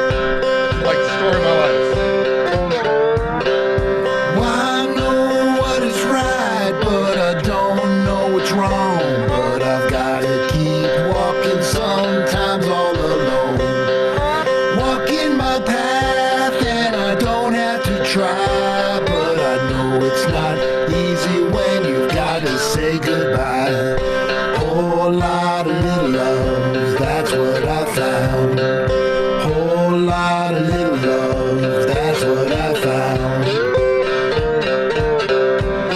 They say I am a player, they say I get around. They say my life is empty and I don't have a frown. They say that I'm an a-hole, that I should settle down. Tell their friends about me, yet they all come around. They say I will be lonely, that I will die alone. Yet what they fail to notice is that God's all around. Whole lot of little love, that's what I found. Whole lot of little love, that's what I found. Birds, bees, little teas, all those things are said. When I go outside, somehow I wind back in bed. Blondes, brunettes are fine, blacks they shine too. Asians tend to smile and they know what to do. Redhead, fiery one, fairest of them all. Latinas can be fiery, I see God in them all. Whole lot of little love, that's what I found. Whole lot of little love, that's what I found. Every package different, all the souls unique. Listen to their voices from a sigh to a shriek. Kiss them on the belly, turn around, spank the cheek. Bathe within their beauty, softness, and their mystique. Time takes them away, I won't settle down. Feet are firmly grounded, but my mind roams around. Whole lot of little love, that's what I found. Whole lot of little love, that's what I found. Society tries to teach me, religions try to beat me down into the ground, a little guilt and a frown. Mama said, what's wrong with you? Daddy shook his head. Almost every married man looking half dead. I'm not bred to be that way, I'm a man with wild ways. The sun don't ask to live in me, just to spread my rays. Whole lot of little love, that's what I found. Whole lot of little love, that's what I found. Do you know what's right or would you rather prove me wrong? Gonna keep on stepping, do you wanna come along? If you wanna take this trip, remember just one thing. I'm a man on a mission, not bounded by a ring. Many hate to hear it, most really fear it. A man decides to be, breaks the rules and is free. Whole lot of little love, that's what I found. Whole lot of little love, that's what I found. And that's the only way to be, walking in the sun. Shadows are a-coming, they know you are the one. Share your inner brightness, let them melt within your rays. Walk this path, show your light, turn chill to a blaze. Let them spark desire, picture that within your mind. When this song is over, you will feel so damn fine. Smile, make yourself feel good, it's the best way to be.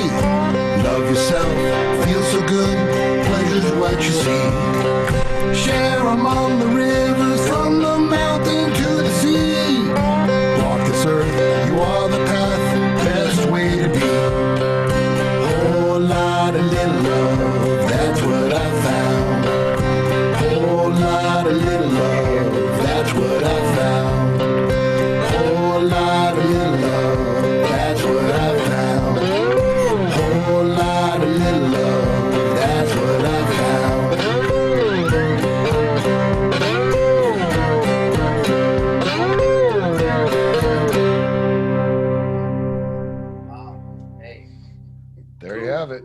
up with that video concept, man? That's all me, man. Those are my video editing. A lot of my girlfriends. Yeah, hold on, dude. We gotta appreciate that way more than that's way too wait. So first of all, that was an incredibly hypnotic fucking video. Okay, that's it. So I had to keep getting myself out of that trap, just so you guys know. And I would get caught again, and I'd remind myself not to get caught. That one of those fucking girls to catch me. So that was so good. That was so good. That was a 10 out of 10. Can I have that video? How did we get that? It's there, man. It's on the video. It's Bro, on that link there. Let me. I gotta say something about that. There's so much, but there's one thing. You know, I tell my students, brother, this is a new art that I teach. I don't have a name for it yet, but the stable datum here is we see the invisible, and I'm about to show you guys from that video. I wish you guys had seen it on YouTube. My God. But anyways, one of my favorite videos I've ever seen.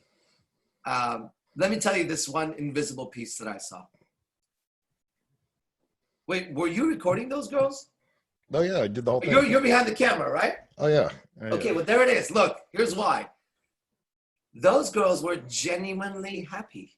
And those girls were organically talking to whoever was behind the camera. These were not actresses. These were relationships that were being filmed. And I could see the depth of the relationship by the girl. And in fact, when the girl was less real or more real, or who's the blonde that laughed with those lips, with the ponytail? Oh, fuck. She does a very genuine laugh that just dropped my heart. I said, that. Oh, yeah. I'll tell you a funny story about it. She's in jail for murder. Okay. That's the one I would go for. You guys see that that's shit? so funny you said that. Tells you all about it. Oh, man. That tells you who those four are. That's God. hilarious. Hey, Christian, please cut this piece out so I can show my girlfriend literally what attracts me. Oh, man. Thank you for fucking validating that. I keep telling people. Who was she your girlfriend or who was that? What was her relationship to you? That one actually was one of the only ones that wasn't. She was actually there with a friend of a girl that I dated, and she was there. So I'm like, "Fuck, you want to be in it?" So why was she so free behind that camera with you? Because that's how I am. Yeah, I believe that was another level. So you never did anything with that. What a trip. Well, it was at the time. It was like, and I don't really like. If I'm with a girl, like I'm giving full respect to her. Like, I'm not gonna like flirt over here unless we're doing it together. Sure, I get it. So I give her the respect. Back flirting. Yeah, it's like back flirting. So it's a new word, but I understand what you say. When you say that. So a lot of it was just there. But one of my concepts is, my hesitations are going to equal their reservation. I'm so confident with my sex, I can fucking be naked and I can have a conversation, and I'm cool. And they pick up on that, and they open up in those rays. That's why I said, like the sun don't ask to limit me just to spread my rays. Like you can't embarrass me. I've gone there. So with all these girls, I go there and I appreciate when they open up. Like any good photographer knows how to do that. And yeah. So I was like, if you're behind the camera, at first I thought you have to be behind the camera, but I said, if you're not, I'd like to know who it is, because listen guys, that video, those girls are not acting. A few of them are trying to act, but there was such a comfort there. They were really feeling sexy.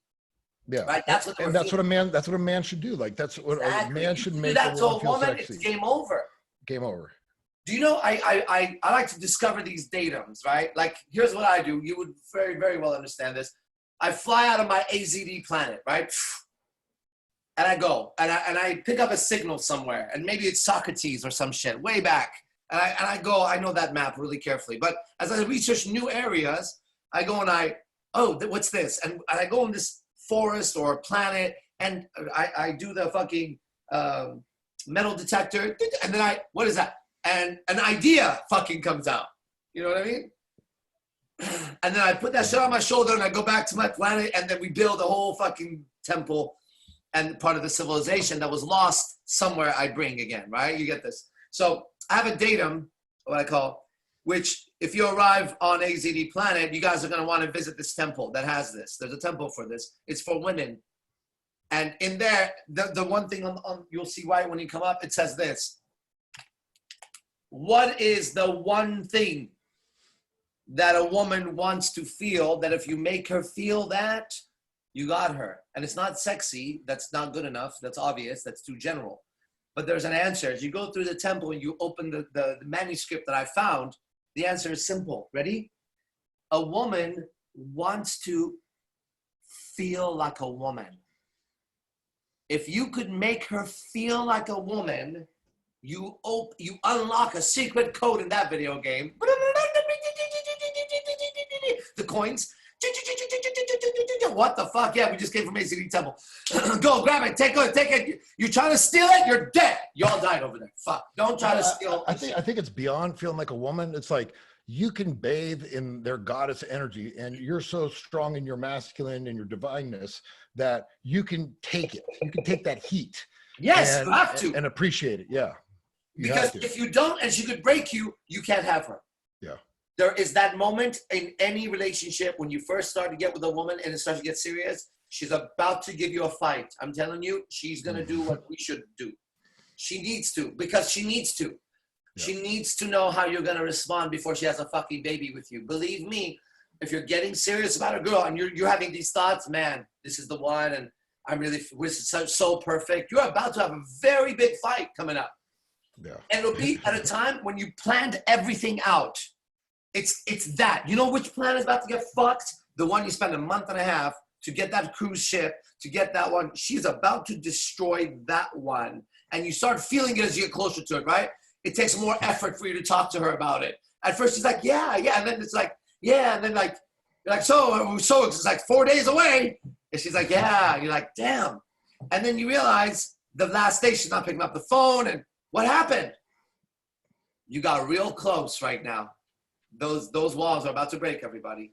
You're about to go through what would be labeled as a shit test. This is not a shit test. This is that test, though. Before you break into the castle walls, you're going to have to show that you can withstand those fucking arrows coming from the walls. She shuts the door. Boom. Bop, bop, bop, bop, bop. All arrows are on top of you. She says, fire. You're like, hey, it's me. It's me. Shit, it's me. Dude, you're wrong. It's me. I know it's you, you fuck. You're like, wait, I thought you loved me or some shit. She tries to kill you. Then the smoke clears and you're standing there. But this time you have a fucking cape on. She didn't see that, but there was no cape until that. You look at that, you go, you fucking cunt. And you got to say that shit. Well, here's the line that I simplified that because I've understood that. The female destructress always needs to be met head on by the male destroyer. The female destructress. Say again. The female destructress always has to be met head on by the male destroyer. Ooh, that's a nice image. Let me pick up this girl coming over. Nice. What's up, woman? Yeah, come on in the room. You know where it's at. All right, bye. The female destructress always needs to be met head on by the male destroyer. So she's going to try to fuck it. The destructress, she's going to try to fuck it up, and the destroyer just fucking cuts through that. What image do you get when you say that? Do you have imagery with that in your mind, or just like, they're coming at you to self-sabotage, to bring you down, and they will if you let it go. But basically, you got a hammer and just cut right through the bullshit. It's like a sword just cutting right through the fucking bullshit. Yep. You know what I mean? I'm gonna actually switch this up. What's up, Rowan? Un momento. Come on up. So my friend. Anna Maria, no, I keep on saying Anna Maria. I was talking about Anna Maria. You did that last time. I keep on doing it. This is Annabelle. Annabelle Gray. Here. Hello, Annabelle. They can't hear you, but I can. Good to meet you. Let me switch this off too, so we can all hear. So yeah, so you see, you understand that whole shit. I mean, it's a whole nother level. That's if you think you understand it, man, it's beyond that. It's like the next level, and it gets more and more intense along the way until the point where you break through it and it's laughable. Mm-hmm. And that's the best part.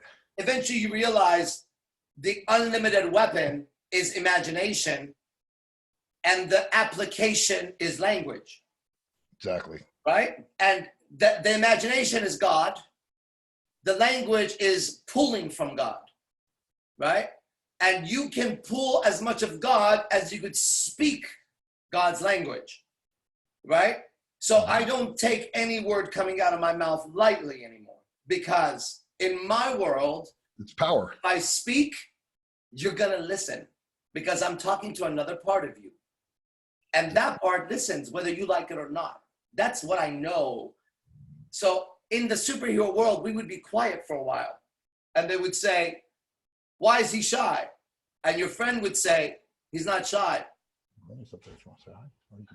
Yeah, exactly. But that's the whole thing, is when you get good at this, you understand, like, the words that come out of my mouth, there's a responsibility at this level. And so I don't say it lightly unless I'm joking, and I put that in the words. Exactly. But at any point in time, I could fuck some people up if I want. It's just a matter of, looking my intention and popping it right through them.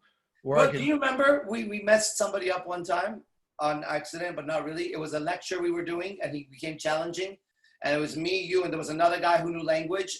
I was in San Diego, and he said something about mind control doesn't work, and we laughed. Do you remember that? And then I don't remember what I said, but I started to install a shitload of stuff in him, and then you took over, and you just beat the shit out of him with it. And it was almost like I took him to hell, and you're like, no, this hell level 1. Did you know there's 7 levels here? Let me show you level 7. And it got really, I don't remember what we said, but I wonder if that guy's okay and what the fuck we said to him. But he really pissed me off. Well, those are people that want to test the waters. But do you remember that? Do you have a memory of that? Vaguely. I have weird shit that happens all the time, so it could just be locked up in normal. Oh yeah, he was like, oh yeah, I don't believe in this shit. He's like, I don't think anybody can control anybody's mind. I said, oh yeah, I've given lots of people that example. Like, oh, this ain't true, and the next thing you know, I'm like, well, there they go. Yeah, there you go. It's not true. But that's like, it's like the Jedi stuff. I would rather be in the background. Like, I'm chill. I think I'm chill. Not a lot of other people think I'm chill, but I don't go out to flaunt it. Like, I'm that guy in the background now that's just like quiet, and I'll witness everything else around. If it gets to the point where someone's like beating up on or bullying someone, and the other person's really out of their league, I'll step up. Yeah. I'll step up and say, I'll be your huckleberry. Yeah. So that's kind of the way it is. But that's, that's the power. Like, and think about this conversation to me is amazing because, two people at this level that have had these experiences. Like, if I was young and I got turned on by this conversation, I'd be fucking either like not believing it, or I'd be super fucking stoked. Right? Yeah. Real superheroes. Like, bro, on a legit level, you know what I know, and I think a lot of you guys kind of get it. We are the closest things to superheroes this world has seen. And we're not done because we know it.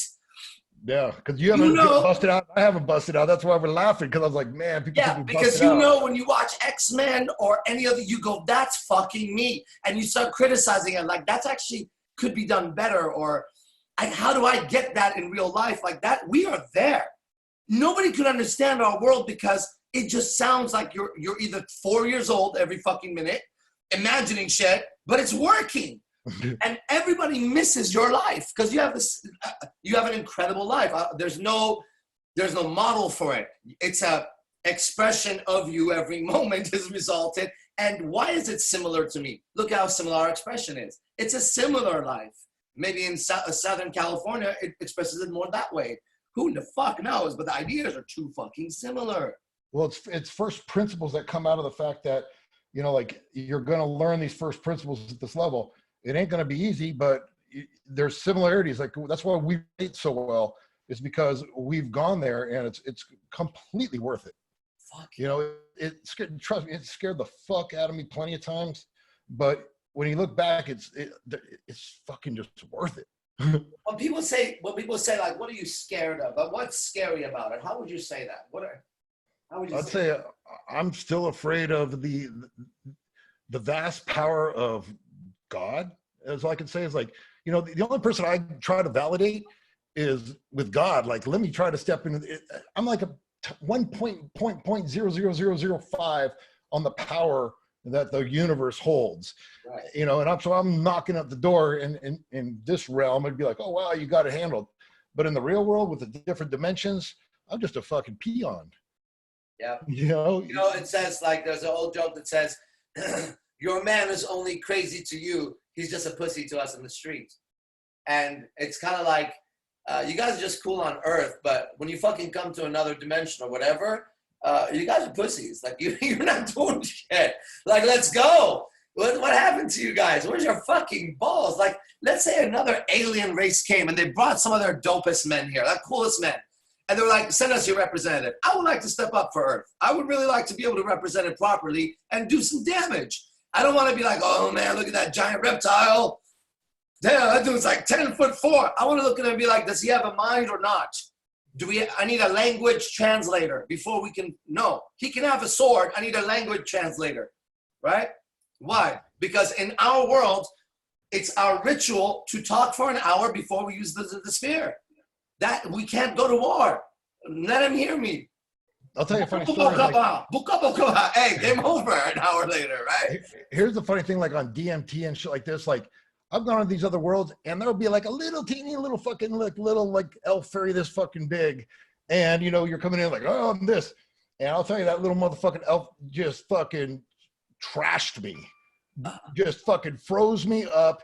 And I'm like, and that's why I was just like, that's why I'm humble to the point, because at first you're like, oh, I'm this in this world. And it's like, just squashed like a 10-foot giant with its energy, its psychic control, just fucking fucked me up. And I'm like, oh, I'm Hypnotica. I'm going to go. And this little thing goes, boop, and just, you know, freaked out, fucked my shit up. And I was like, damn, like, okay, I learned my lesson there. Like, we're just a little peon in this, maybe this realm. Cool. But yeah. Just one step out from here, there's little teeny ant-like things that will fuck you up. You know, so you got to stay humble, because that's just the beginning. Yeah, this is such an incredible conversation, man. I go on forever on this thing, you know. Well, fuck, let's do it. Does anyone follow Stephen Greer? I don't know. Does anyone follow Stephen Greer? Have you ever heard of him? Stephen Greer. His podcast, he was just talking about communicating with our Here, sit here real quick. I gotta go pee. Bad. I'll be right there. Okay. Yeah, Tell us about Stephen Greer. Stephen Greer, I mean, so Stephen Greer has this podcast right now, and just speaking of this same thing about using meditation for us to practice to take our subconscious higher, because when we do come in contact, it's going to be mental. So Do you believe in this? Do you believe in this? Yes. Yeah. That's nice. So you believe when you come in contact with someone, it's mental? He was saying especially our alien brothers. He said that he's explaining how scientifically that's when they're coming in contact, it's through mental, because they're not using the kind of transportation everyone else thinks that they're using. Like, speed of light is too slow. Yeah. So the practice of meditation and our visualization for us to get deeper and strengthen our consciousness. Yeah. Yeah, I get that. Do you do visualizations yourself? Yes, and because of his podcast, I'm inspired to now, like, for what you guys are talking about, I have more of a motivation, more of an inspiration of where I'm focusing this and why it's more useful, not just for all of us to be coming together collectively. Yeah. Instead of waiting for, you know, the people that we think are going to be making a difference. It's really all of us making a difference together. So that makes sense to me, what you're saying. So I appreciate you guys talking about this. Yeah, well, you're sitting there for Eric right now, so we have to keep talking for a little bit. No, I don't. That's all I got to say. Oh, okay. And I appreciate you guys. Yeah, right on. So do you, when you think about the aliens or outside forces, you would think that it would take imagination to trigger the communication? Yes, that's basically what he says he uses to attract them. And he says, what's interesting is he says, look, let's just assume they come in peace. However, this is going to be really useful if, should they not, we already have practiced collectively protecting, trying to create peace if they are going to come for harm or with harm. So makes sense. Yeah. Well, thank you for all that. Man, I've had my ass handed to me by fucking entities before, like lots of times. Oh yeah? Oh yeah, just lots of. I mean, that's another conversation. But being that we're gonna end this, I just started doing this because I believe there's a group consciousness I'm going to whip out my oracle cards. Oh. And since this is your podcast and your thing, I'm just going to tell you like this. And you tell me when to stop. Like this is a group fucking reading. Stop. All right, let's see. All right. Beach. Right? All right. I'm going to borrow your eyes here, woman. You got it. Beach. So find beach there, please. Mm-hmm. And then read it. Because I'm the same way, man. This year I was kind of laughing. I'm like, man, fucking people have been, they really brought down the value and the quality of these labels. Mm-hmm. And then I put on the glasses. I'm like, oh my God. Fucking bullshit. Beach, healing and balance. Beaches are places where all of the primal elements of nature come together. Fire, air, earth, and water. It is a landscape of balance. Its appearance affirms that we are on the right track to healing and balancing something within our life. Elements are being brought back into harmony. Beaches, though, are also mystical places, doorways to the spirit world, and doorways and new realms can be unbalancing at times. As you pursue new endeavors, make sure that you stay balanced. Stay grounded, and healing and creativity will unfold much more much more productive manner. Perfect. But I think we did the wrong one. That was It that, was but it reversed? was reversed. But it's, go ahead. Same. Okay, Well, so it's reverse. Similar, but So Okay. it's reversed up here, so that was for them. But it'll be similar. Reversed. When beach shows up in reverse, examine what is out of balance in your life. Are there elements that are uncomfortable for you? Are elements of your life out of balance? Because of its association with water, a creative element, reversed beach is often a reminder to find new, more creative way of handling challenges. The usual ways will not work. You may, in fact, be working against the tides instead of with them. Your present efforts and behaviors are very likely counterproductive right now. So there we go. Okay. Tapping into it, but it's appropriate. But shit, man, you know me, man. I'm always down to Rush. It's always good talking to you. And fuck. Hell yeah. Okay, we done? You want to grab another question or no? I still have a little time. I have 20 minutes. Well, I got 3 people. I'm like, okay, well. You got people around you? No, that's it. I got That's good. Okay. upstairs, sideways. Oh, no, thank you. Okay, then let's say bye to you. I'll stay on, guys, for 30 And minutes. we can do just a strict, like, I mean, strict questions. We just, both of us, because we can go, we'll just say next week, hey, we'll just answer questions. I'm always down with that, man. You You know down that. doing it next week? We'll do it next week. Yeah, I'm good with that, man. So Yeah, we'll do it next week again, guys. How about same time next week, Wednesday at 5? I'm good with that. Close it up, my friend. Oh yeah. Okay. Then yeah, you're gonna log off. I'm gonna stay on for a little bit longer. Okay. Thank you very much, Hypnotica. Thank you very Got much. it, brother. Appreciate it, man. Thank Talk you. soon, my Okay, friend. where can people find you right now? How do we contact you? What's going on? Where are you at? I'll contact you. He looks for you guys. Yeah, I'll contact you at hypnotica.org. But it's funny, I'll tell you, fucked up. Well, it's kind of a fucked up story. I was thinking, man, this whole virus thing really fucked up my business on this one level. I'm like, I haven't got a sale, and I'm with CD Baby for over 20 years. It's like where I go to, have my music. Yeah. And I went there and I checked on my thing and I got this link. It said CD Baby is no longer selling music. I'm like, I'm glad they let me fucking know, like 3 weeks. So there's still links that you can get to my site, hypnotica.org, or you go to Facebook, Eric Von Sydow, or Vimeo. That's where a lot of my music is. And there's some other there's a lot of heavy shit. Not afraid of anything type of stuff. Under what? Under Hypnotica or under what? Under Eric Von Sydow, like I'll just type it in here, Vimeo. And a lot of the stuff that was on YouTube was there because I remember YouTube fucking censored me and basically shut my station off because of, I don't know, whatever the fuck it was. Because of a hater. But I'm going to type right there. But if you go to Vimeo, a lot of my Ask Hypnoticas are there. A lot of my music's there. A lot of good shit there. So either one of those, man. But next week, man, from now till then, I'm sure we'll have another 100 experiences to share. Oh man, I got a lot coming up this week. I know you do. I'm so excited. I cannot wait. I'm gonna introduce myself to the world as a hypnotist tomorrow. So Good. It's gonna be a new path, and I'm gonna get in that field, and I'm gonna make some fucking headway. I've always had such respect for Erickson. Now it's time for me to manifest him in He's the man, 2020. He is really legend. He's legend. I'm obsessed with that man beyond. And you know who else? Recently, not that he was right, but because he was so fucking, he has so much resources for me to use in what I do. Fucking Freud. This motherfucker is the trippiest nonsense guy I've ever heard. But the symbology in his language and how he ties shit together with sex and shit like that, man, there's language after language after language on that opens doors in a person that are only accessible to someone like Freud, who sat there thousands of hours talking to the subconscious mind.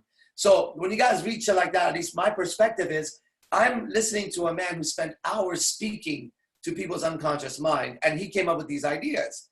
So speaking from that perspective must put people in some sort of a trance, and it does. I have so many patterns that are coming out of just listening to 5 minutes of his book. I'm like, I'll tell you someone, one of my favorite people as well, and it's hard to find information on it. His name is Frank Farley. He's dead now. And I use a lot of his stuff. Like, you know, like if you come to me, I'm going to hit you left and right. It's one of a couple people said, dude, you remind me of the therapist that was on this movie called The King's Speech. And I'd watch it. It's interesting because he's just a normal dude, but he helps the king. We're all these professionals and all these people with their fucking, who's that? Okay, un momento. But Frank Farley, all right? And this is something that I do to a lot of people, and you'll appreciate this. If a girl comes at me, or let's just say a girl says I'm ugly or I'm fat. Now, no matter what I say, if I say no, you're not, they're not gonna take it in. They're just gonna size it up and be like, no. So I like to take that and I basically exaggerate it. So if they say, well, I'm ugly, and I say, yeah, you know what? I was just thinking that, like, if we mold your face, we could probably make $1 million on Halloween.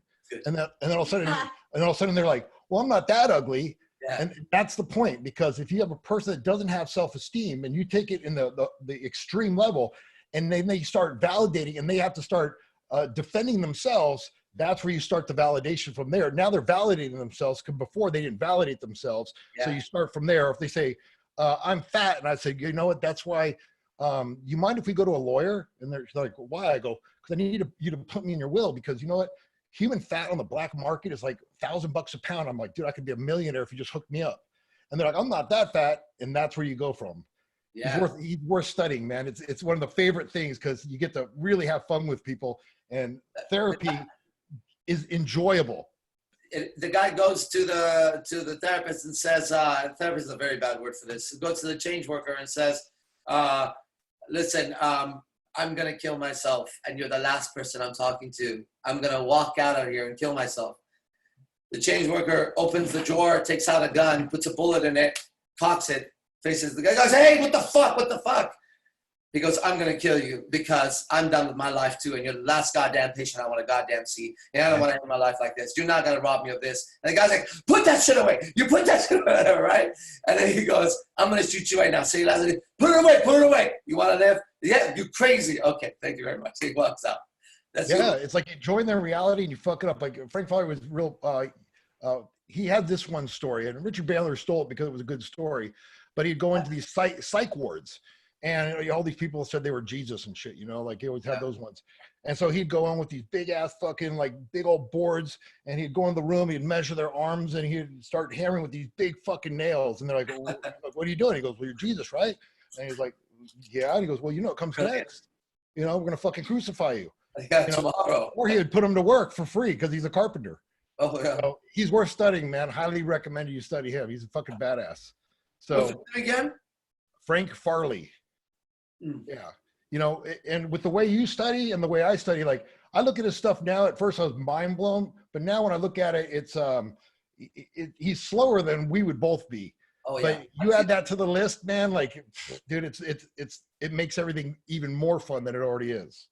So, you know, this idea I got recently from studying Erickson, the power of someone says something to you, listen to this, guys, instead of answering with, well, I don't know, what do you think, blah, blah, blah, it's the implication of a gesture and a sound, because it's so basic.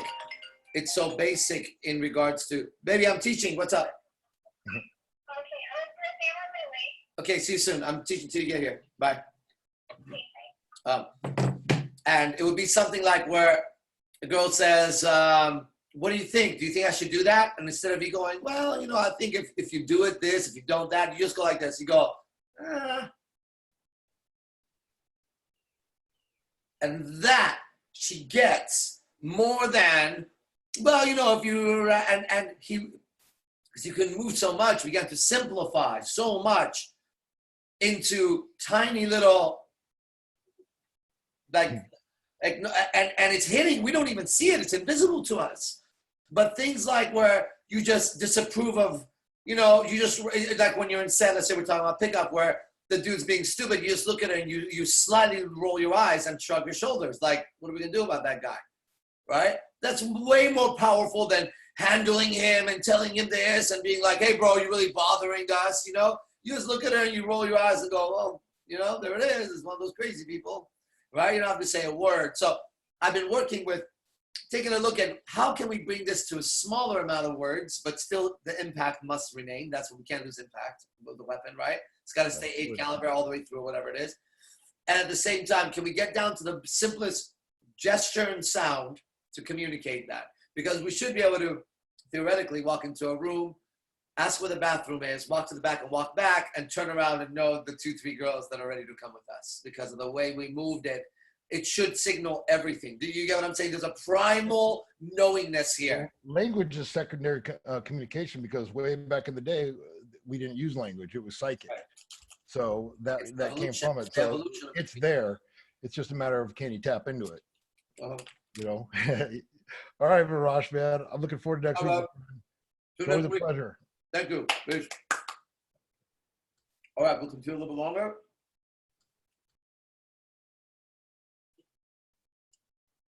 Okay, guys, so we have to remember that I read the book The Game, right, written by Neil Strauss. There was a chapter in there where they talked about a character named Rasputin, who was very like hypnotic, basically. He could do this crazy shit with girls. A short chapter, right? Short section. He appears like a little wizard and leaves. Okay, Hypnotica is that character.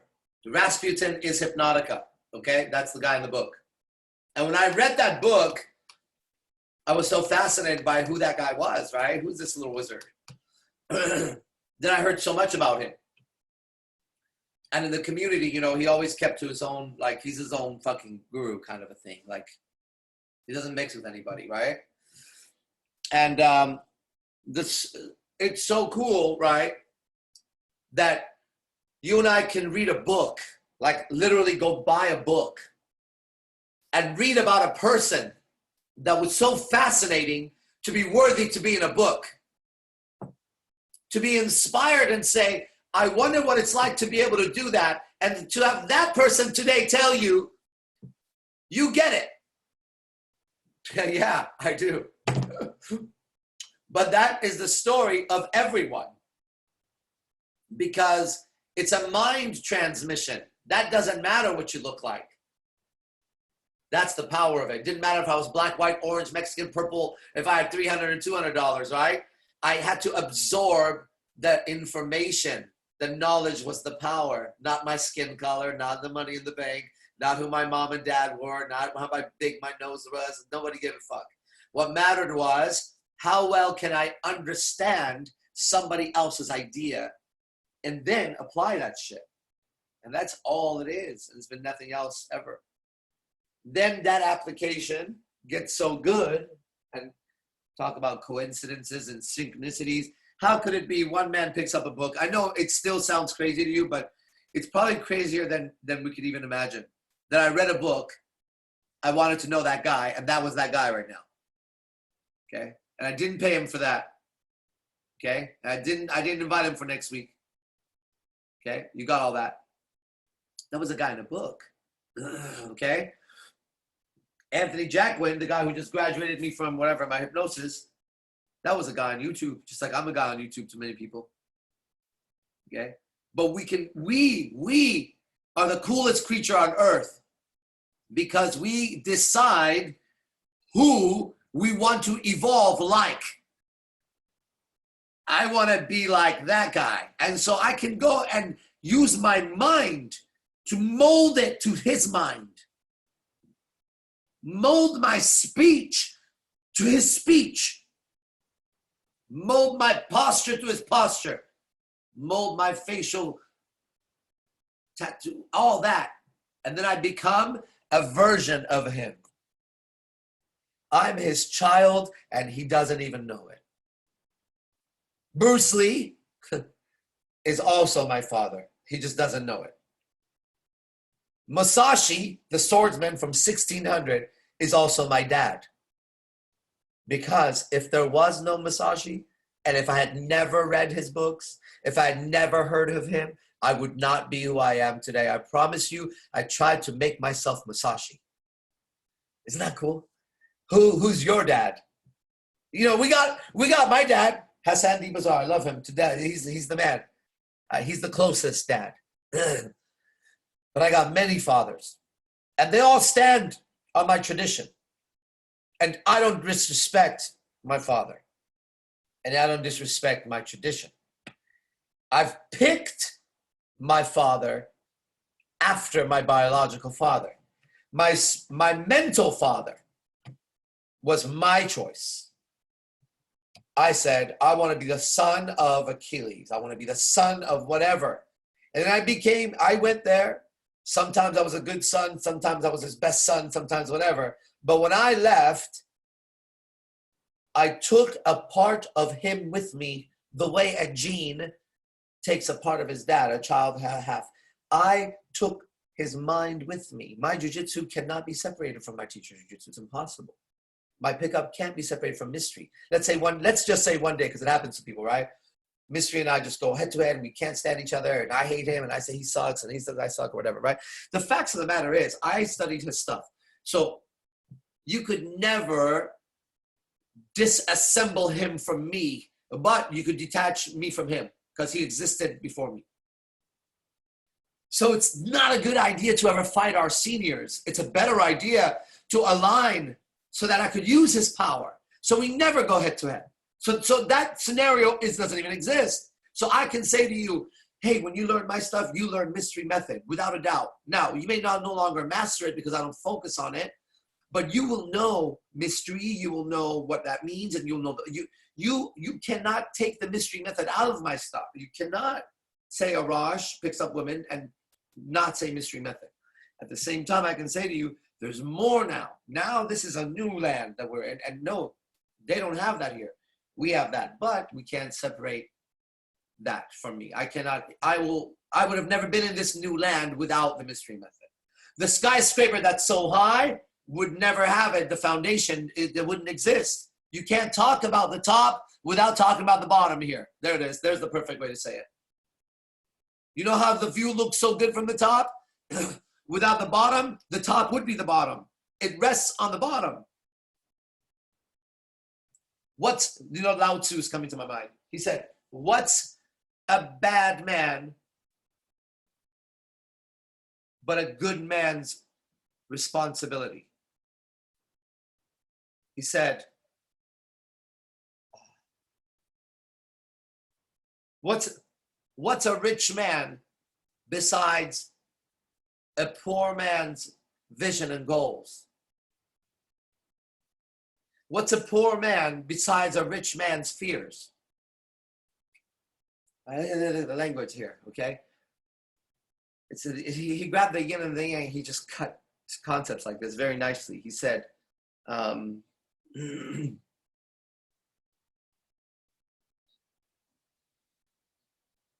I don't remember. Those are the ones that come to my mind, okay? But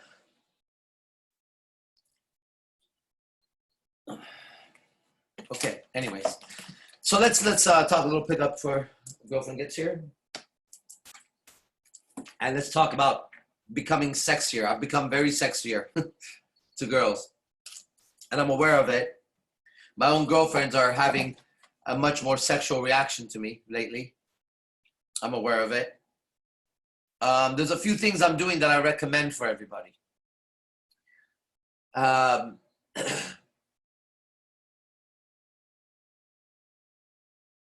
One, I see, I'm not going to give you the whole picture, but please, if you listen carefully, you understand it. I see myself, like visually, very big, like literally size-wise. Like, and if you have a concept of a bigness of yourself, just that, you just think you're big, like you're very big, you're a giant, you will behave differently. It's really interesting. The challenge has been to keep that giant feeling. Right? Because you start talking to people, you forget. But if you're walking, I do walking meditation a lot now. You get it. I just become bigger. What does that mean? Whatever. That's the thing. Let me give you some examples. I'm not using these, but let's say I look at the tree and I imagine I'm as big as the tree. I go, okay, what if I was that big? What if I was that okay, just that. That's one idea. Or any way. I don't care how you do it. Make yourself big. And when you're bigger, you're more attractive as a man. It's a concept, right? But I'm not talking about bigger, because I know some big guys that are little in spirit. They carry themselves like they're very small. And I know some little guys that carry themselves, when they walk into a room, you're going to know the fucking guy walked into the room. For some reason, he commands respect. That guy has a size idea different than the other guy. When he walks into the room, he sees the end of the room when he looks. The other guy walks in and sees his own face. This is a small person. There's a big person. A good singer can put music out, not here. A good speaker speaks out, not here. A good sword cut is out. You don't cut yourself. Everything is an expression. EX, like exit, X, that side. An expression. Okay, is when you press into the world, you express into the world. The X is actually real symbolic. We don't need to talk about that yet, but the X, just remember that there's an impression and expression, right? People say, are you impressed? And you normally don't want to say yes, because the feeling of impressed in magic is literally that. Something is impressed. Because when we become impressed without someone telling us, it feels like something pushes in us. We go, wow. It feels like someone shoves in our chest. That's why also when we say, you try to impress her, right? And she gives you the feeling that she's not impressed. Whatever. What happens? It hurts. Why? Because she's not opening. But if you say something, she laughs at your joke, or she looks at you, she's impressed with something you got, or something, whatever. And then you go, why? Because you're creating an effect. You feel like you're pushing into her. You're impressing her. Now, in order to impress, this is magic. In order to impress, I must express to impress. The problem is, since I want to impress, the idea of impress makes me think I want to impress myself, which is what happens when we show off. When we show off, we do a technique, or I say technique because I was thinking when I was in martial arts, girls would come watching us at the end of the night, and then we take off our shirts and like try to do techniques, like show off, impress them, right? But when you try to impress, this is me jumping and kicking. When you try to impress, as you're kicking or as you're moving, you're also checking yourself out. So you're like, you're aware of yourself as you're trying to impress her, and people know you're not as impressive. Why? Because you're not as expressive. To impress somebody else, I must be expressive. So when people listen to me talk, women, listen, whether they like me or not, people can feel impressed. I don't believe how, I don't, but I'm just saying, but like, I understand what, around that guy. But that was impressed. He's gonna even cross his arms. So, hold on, hold on a second. Got a big jacket, bring it over here. I need a bulletproof vest. His words will go through your vest. No bulletproof vest can stop my words. The most dangerous person in the land is not the one with the biggest gun, but with the biggest mouth. Because even walls can't stop words from going through them. Armor can't stop it. No Teflon can stop it. No censorship can stop it. And that's why, as long as we can fucking talk, I guarantee you, I am not getting a vaccine, and nobody around me is. I promise you that. I don't care what they say. I promise you on every breath of mind that I have, unless I choose to. Different. If I change my mind, I would do. But if anybody thinks that it's gonna happen like that, it's just not. And I know I'm not the only one who thinks that. It just takes me to say it for my neighbor to go, that's right. That's all. That's the danger. So the voice is quiet right now, but it's bubbling. It's like a lid. But man, there's so much energy in here. You know why? Because I truly believe we're fighting for humanity right now. So I don't have anything to hold back anymore. If it was time to die, it's now. If it was time to live for something, it's now for me. If it was time to not hold back, this is the time. I'm not going to get another opportunity to truly, from the depth of my gut, turn to another human being and say, brother, let's pull together. Let's go. Turn to a girl and say, sister, listen to me. Cut your shit out. You need the man and we need you. Please, fuck off. To turn to every enemy and say, if you're truly good with each other, we know the real enemy. And there is one now, but it wasn't him. Yes, we need your guns, we need your ranks, we need everything you have, but no longer facing each other. There is a real motherfucking threat. There is a jungle, there is a tiger on the other side, and it will eat our children, literally. And you and I are gonna have to stop fighting each other, because the moment we face the other way, we're gonna fuck shit up. Okay, this is that motherfucking time now. This is it. Everybody wants an excuse to let go. That's why they like the movie The Joker, the new one. I watched it. I didn't like it. I hated it. However, great acting. Terrible message. Great acting. Okay, why is it a terrible message? Well, we know Hollywood now, but listen. If you have that much spell casting ability, that movie should be rated XXX, triple X. Why? Because if you're psychologically disturbed, please do not watch this movie. If you have children, this is not recommended at all. Why? This is a very heavy adult subject that if you're even slightly feeling down, you're not to watch. Why? Because we know the mind is real. Because we know depression is real. You know why? Because of that movie, actually. Do you see what happened in the movie? Do you see what happened in the movie? Unless you actually want to start that, that is the reason why I'm not going to let people watch that movie right now. Because this is the time you don't watch that movie. This is the time when you don't start broadcasting The Purge 24 hours a day on TV. Because it will affect people. And people are fragile. And that is my family. And I don't want them fucking hurt.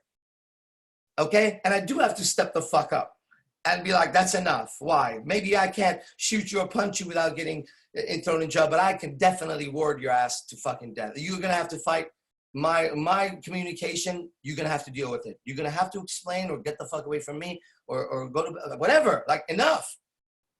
Enough. Live and let live. No longer. No, I'm not living and letting live. I'm going to live. And I'm going to look around, and anybody who's being evil, they need to be stopped and brought to justice. And that's what's going to fucking happen, actually. Okay? Why? Because I'm a man. The girls could live and let live. They should all go do that and smell flowers and buy flowers and make the house pretty and look nice and soft and just make the man calm down when he comes home. Okay? But me, if you catch me with my warriors and we see some woman being raped and we go, bro, you know what I mean? Live and let live, dude. You don't know. No, that's not what's happening. Okay? That's not what's happening. Why? We're going to find out why there's being harm done to people for no fucking reason. If there's a reason, we're going to know too. Anyways, I got to go. Okay? Be the best, fuck the rest. I hope you guys enjoyed it. Post all this shit. Salute. Peace.